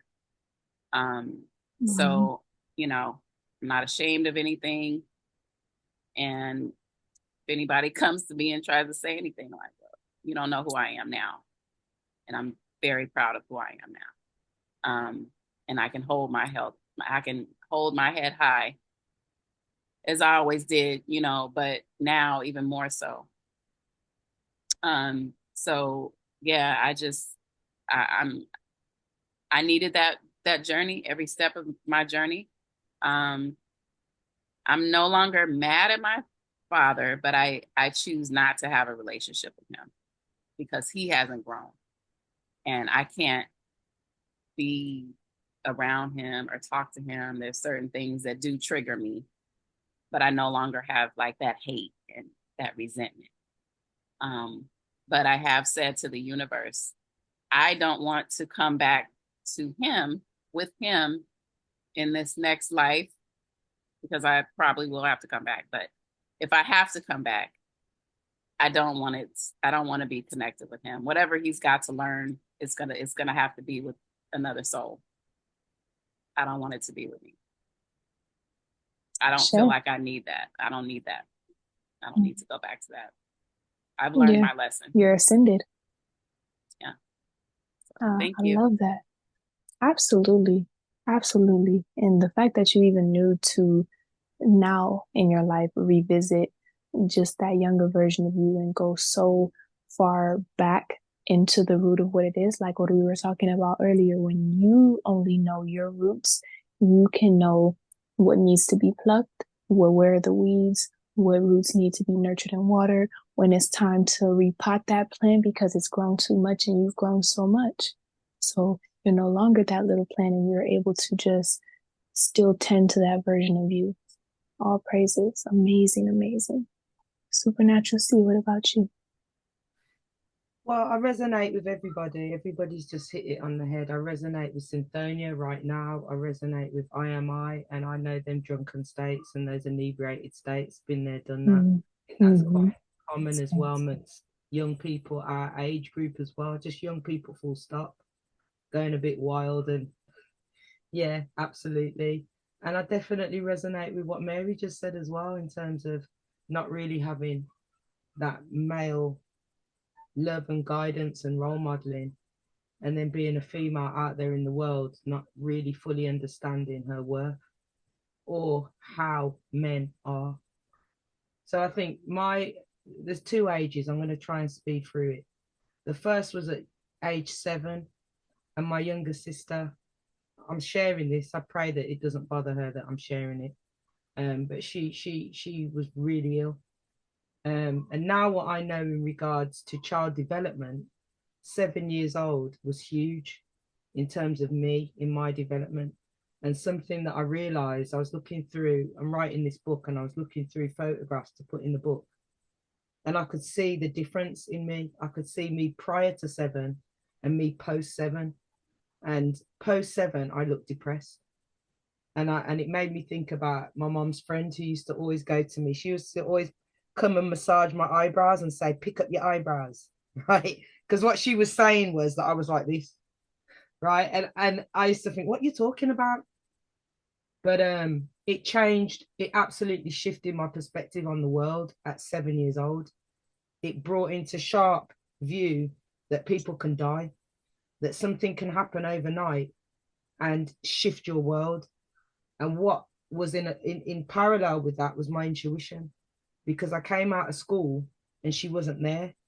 And I remember knowing fully something's wrong. And when I got home and they told me what was wrong, I was crying on the way home, and my auntie Lorna, that I've mentioned before, just picked me up and just walked around the house with me. Right, I'm bawling my eyes out. I don't even logically know what's going on. And the juxtaposition of that was my dad stomping around the house. God knows what his problem was. He's stomping around the house having some like emotional meltdown over it. But yeah, I would tell my 7-year-old self that it's going to be okay, and that not everybody's going to die. You don't have to be afraid of people dying. That was something that was embedded in me from the age of 7 and took a long time to come out of my system. And then the other age where I would say is, I think, when I became a single parent, and when that relationship broke down and I had to take over. And I would go back in time and say to myself, you can do it, you will do it. And not only will you do it, you smash this thing. Because the level of fear at the time, and then, you know, it's a level of trauma where you're not just dealing with yourself, you're dealing with these 2 little people. And I think I feel guided to say this. And we had the conversation the other day that one of the reasons for staying together was the children and not wanting to mash up their world. And the mad thing was, like 2 nights after he'd gone, I said to them, are you okay? And you know what they said to me, which was the divine confirmation. It's great, mommy, because it's peaceful. All those arguments, all that tension in the air, right? Those little beings felt it and knew it and were able to verbalize to me at the time that this is better because it's peaceful. And that was it for me. I was like, right decision, no going back. So I would tell my how old was I? 35 at the time, 10 years ago. I would tell my 35-year-old self, you got this thing. Do not ever doubt yourself. Oh, I love that. Oh, I love that. Actually, even first, the different age choosing dynamics of each of you when you feel like you needed you. And then second, even with this one, knowing that you still needed you in such a deep, profound way, even at an age that most people would say you got it all figured out and you're experienced and these are the things that you should know. Who said that? No, you just had to take that time with you and still let you know what was best, because it wasn't just what was affecting you. You took an outward view on what is also affecting the 2 little spirits that you love the most and what it's doing to them. And then what's the best thing that you should do?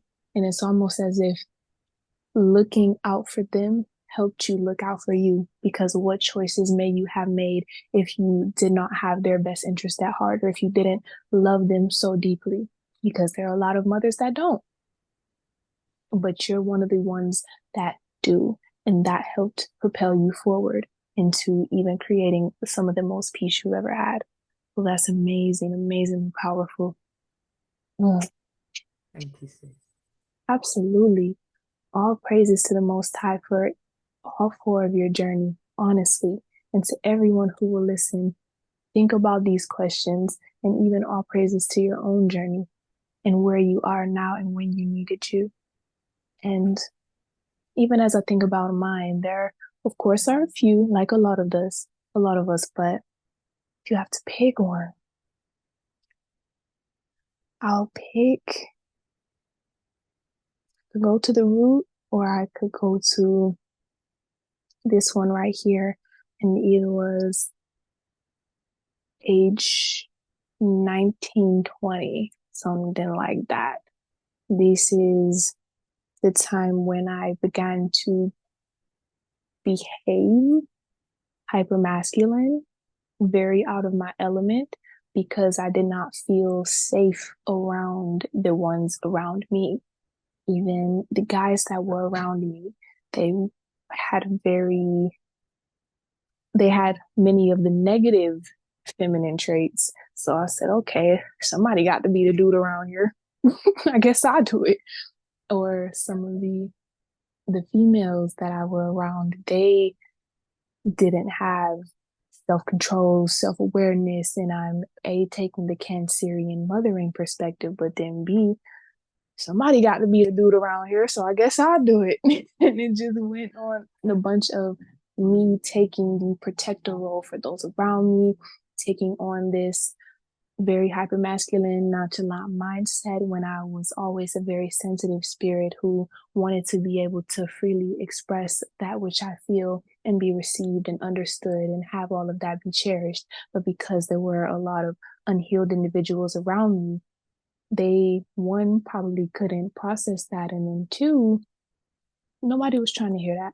So then it wasn't safe for me to express any of those things. So then all of that just went into this box until the box got overflown and then covered in a very nonchalant lack of expression, telling myself that I don't care about things that I actually care about, that I don't feel things that I actually feel, so that I could carry this blanket over me that I have a level of indifference that I don't have. I am a sensitive, I am an empath, and I have that.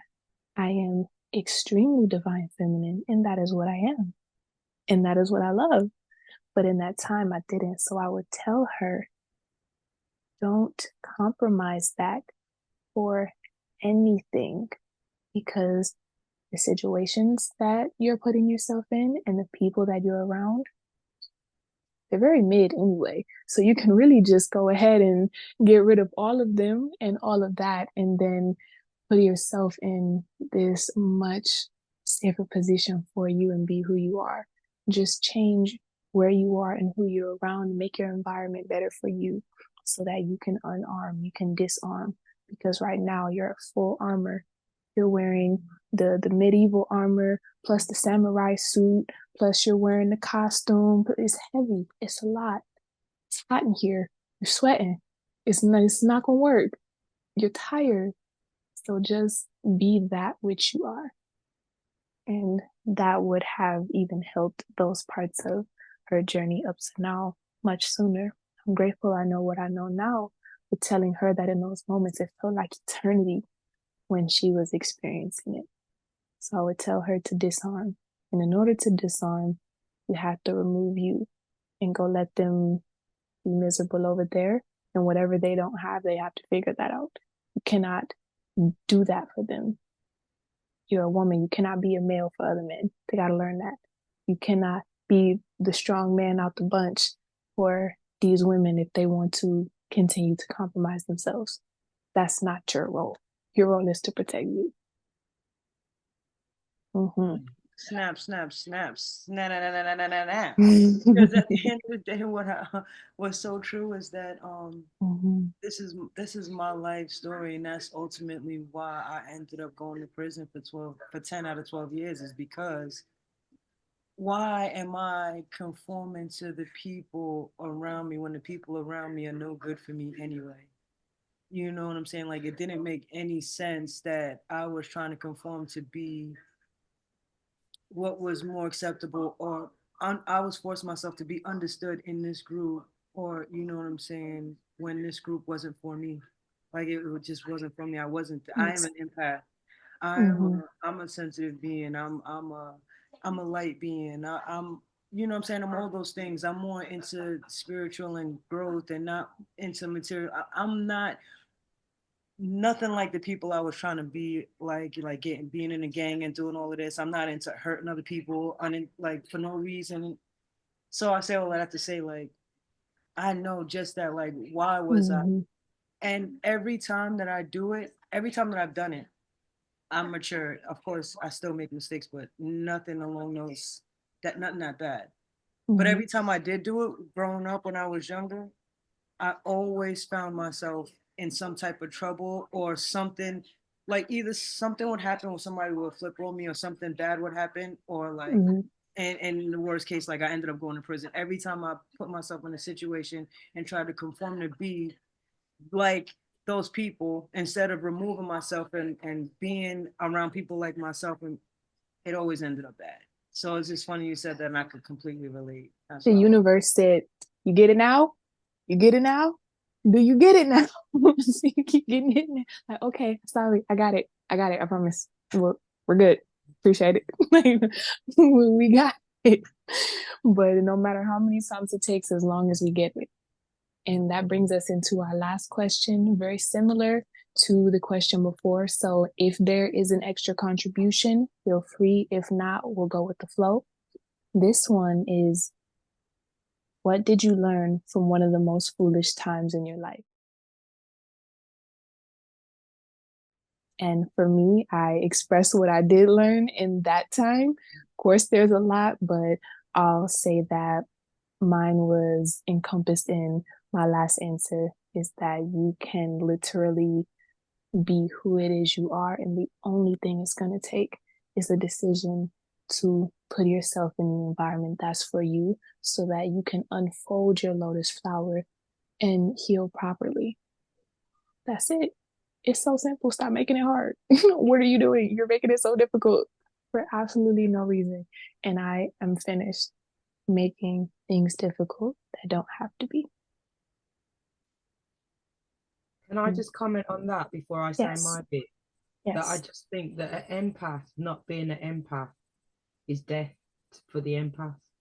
You know, and it's that your shadow being as bright, as strong as your light, which is what I hear in what Cynthonia is saying as well. And that if you don't go through things, people don't listen. So some of the strongest of us have to go through certain things. I never thought that I would be, it was the furthest thing from my vision or potential reality that I would ever be in a domestically violent relationship. And it was something that I used to laugh at people for when I was younger. Like, how could you let a man do that to you? Coming from this strong female world where, you know, my mom, I won't go into it actually, because right. But anyway, but it was something that was so far out of reality. And what I learned was the level of manipulation. What I learned was that actually, a lot of the time, the women that end up in these situations are the strong ones, because there's a medal for the controller in being able to take control of somebody who is strong. There's less achievement in a weaker individual. But in me experiencing that, now I speak with authority about it. Now, when somebody tells me something about it or is seeking counsel, my response is authentic and true and real, as everybody else's experience. So I think there's a whole heap of power. I've felt this from the first conversation I had with Cynthonia. There's so much power in your experience, because you're one of these people that has come through that experience, like at the top. It can break you or it can strengthen you, and it can strengthen you to a point where you lead with that. So there's a power in you from that experience. And I truly relate to what you said as well, the Goddess Anahata, about having to be masculine. How many women out there have to do that? Because there aren't, the men aren't there. So in order to survive and protect those around you, you don't want to, but you have to man up. You have to grow a pair of balls. Do you know what I mean? That ain't right. But it's a truth for a lot of females. So I love that you've expressed that and expressed it in a way that, you know, I fully relate to that. But what was the question? The question is, what did you learn from one of the most foolish times in your life? I'll come back. Okay. Okay. I just want to just say briefly, because I already said it. So just to Mm-hmm. reiterate, then, you know, I have learned like through following and just kind of basically what you said, the goddess Anahata. It's like I don't need to fold myself for other people. I don't need to be in or around people who are not for. I don't want to say not like me, but not for me. And Mm-hmm. like basically like just be myself and be true to me, and let the universe be a magnet and pull the people that are meant to be around me, even if they're not all good, because sometimes it's for learning um for learning purposes. But Mm-hmm. the whole point is that in all, in a nutshell, I don't need to conform. I don't need to front. I don't need to wear a mask. I don't need to wear all these different armors. I love that analogy. I don't need all these different armors and costumes and masks and all suffocating my breath. You know what I'm Mm-hmm. saying? And me not even be able to look in the mirror and seeing who I really am, because I have on all of these different layers of, you know, I don't need to be that for people who are not like that for me. The people who are supposed to be Mm-hmm. for me will be attracted to me based off of me being authentic and real with myself. And that's it. It's not as hard as we make it. It's really not. It's really, really not. Crazy The what we hard put part ourselves about through. the hard part about it is that we want to be accepted by all, or we want to be accepted in those places where we don't fit in, because like I guess in a sense it's like, why don't you understand me? Like why you just want to, you know what I'm saying? But at the end of the day, everybody's not for everybody, and that's just it. Mm-hmm. So that's what I've learned. I've learned to love and to be cool. I've learned to be humble. I've learned to breathe. And I learned that it's okay not to be accepted, understood, or loved by everybody, but to love myself and let everything else come. Full circle moments from every poem we've listened to, every other question, all of the discussions has a full circle response. Mm-hmm. Well done. Well done, perfection. And I am I. What about you? Whoa. Yeah. So I learned that sobriety is Mm-hmm. highly underrated. And that just breathing intentionally Mm-hmm. can take you on a high. I've done some breath work that when I was in it, it's like, yo, almost like an out of body experience. So that's one thing that really stood out to me, even sometimes nowadays, because I don't drink alcohol. I would say I drink water, alkaline, and all that, coconut water. But sometimes I'm out and about in a mix, and people are doing what they do, and it's not a shot to them. It's just like, yo, I see things as they are. The clarity is what I've learned.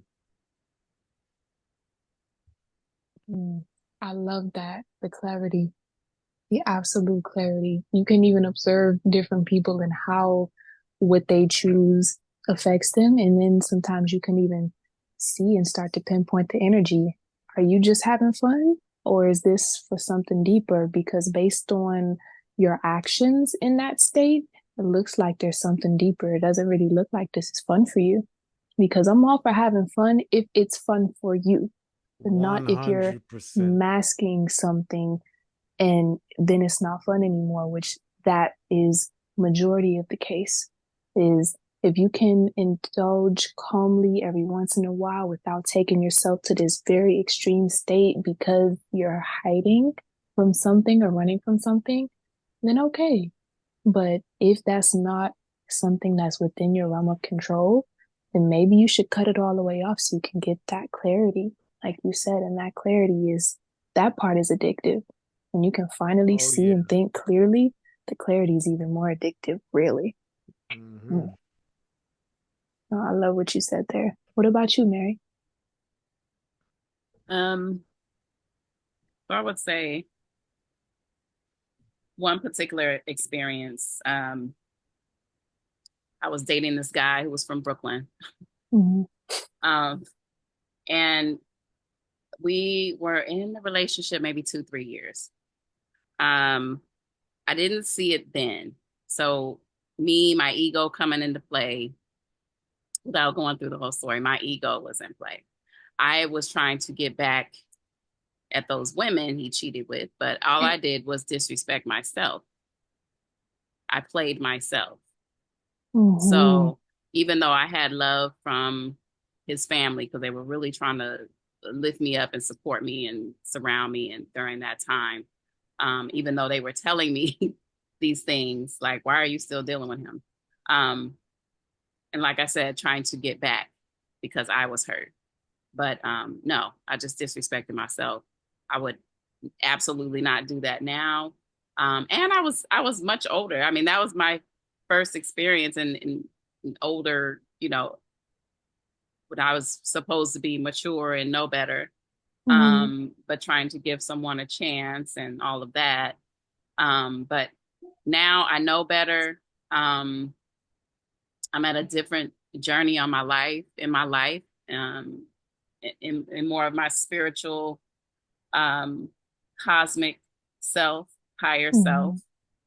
So yeah, there's just so many things I would not do ever again. So it's nice to have that awareness, the self-esteem, the security, the self-worth and self-love. There's nothing like that. And I know people over the years were my mother, trying to instill that in me, but there's certain things that you have to go through in life to come to this awareness, this epiphany, and that's it. So there's just certain things I don't allow.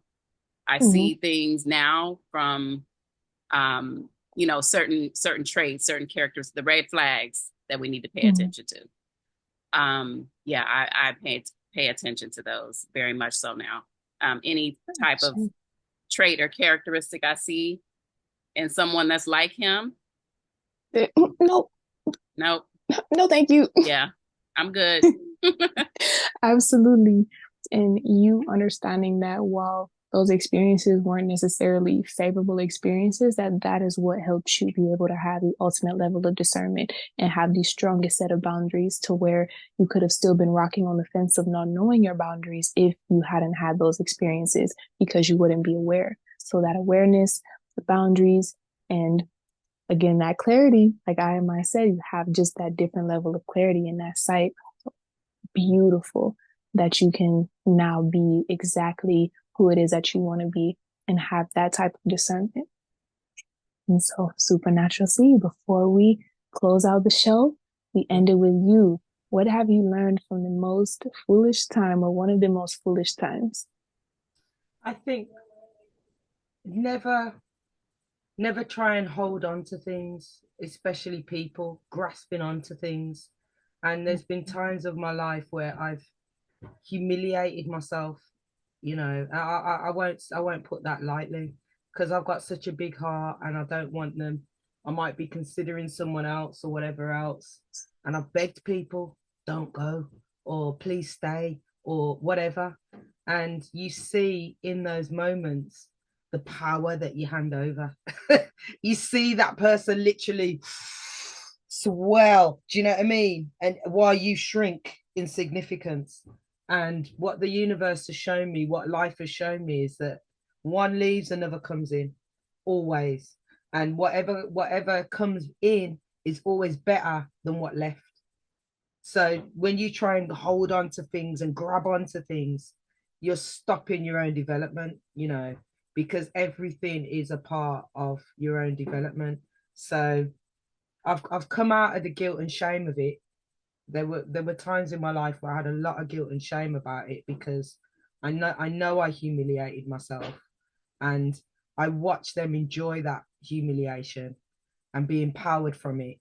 And that's hard to face in yourself. Like, you put your head right in the gutter. Do you know what I mean? You lay on the floor and let them on you, You know what I mean?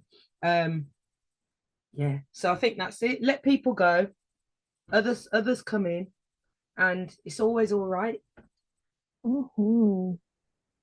Simple and light, but from some of the darkest places. What you said, one of the pieces so key to face the acceptance of the humiliation that you allowed. Golly, sitting there looking at yourself, you about dumped in them, and then say, "Okay, I'm sorry, I forgive you. It's all good. It's not good, but it's all good. Okay, don't ever do that no more." But we're here now. And I know that had to have been something so not only heart-wrenchingly painful to go through, but one of the most liberating times finally once you were able to forgive yourself. So thank you not only for sharing that and putting that out there for people to hear, each and every one of you. Mary, Tone, Supernatural C, all of your voices, all of your opinions, your thoughts, your unique brains continue to transcend on absolutely amazing levels. And however far this reaches, the conversations that we have every month when we share them with the world, everyone remember that you never have to be the fool that you once were, because you're only a fool when you know and still don't choose better. Everybody knows the saying, if you know better, if you knew better, you do better. And I add the second part for the present. If you knew better, you do better. So if you know better, show better. Show it presently right now. Because if you don't, then that's what makes you the fool. Not when you didn't know, but once you learn, will you continue to do the same things? Or will you, for 2025 terms, stand on business spiritually? Will you allow your soul to stand on that foundation? Because that's the business that you need to stand on. Your principles, your morals, your foundation, your wisdom, your education, your experience as your foundation that continues to grow you.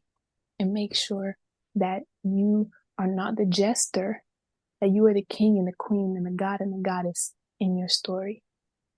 The jokes are for the jesters, and you're not the jester. You're not the fool. You're not the clown. So take off the nose and be that which you are. And with that being said, we end this show, this April show of Never the Fool, beautiful art, beautiful perspectives. And next month, we have so much more in store. Until next time, Ashe. Ashe.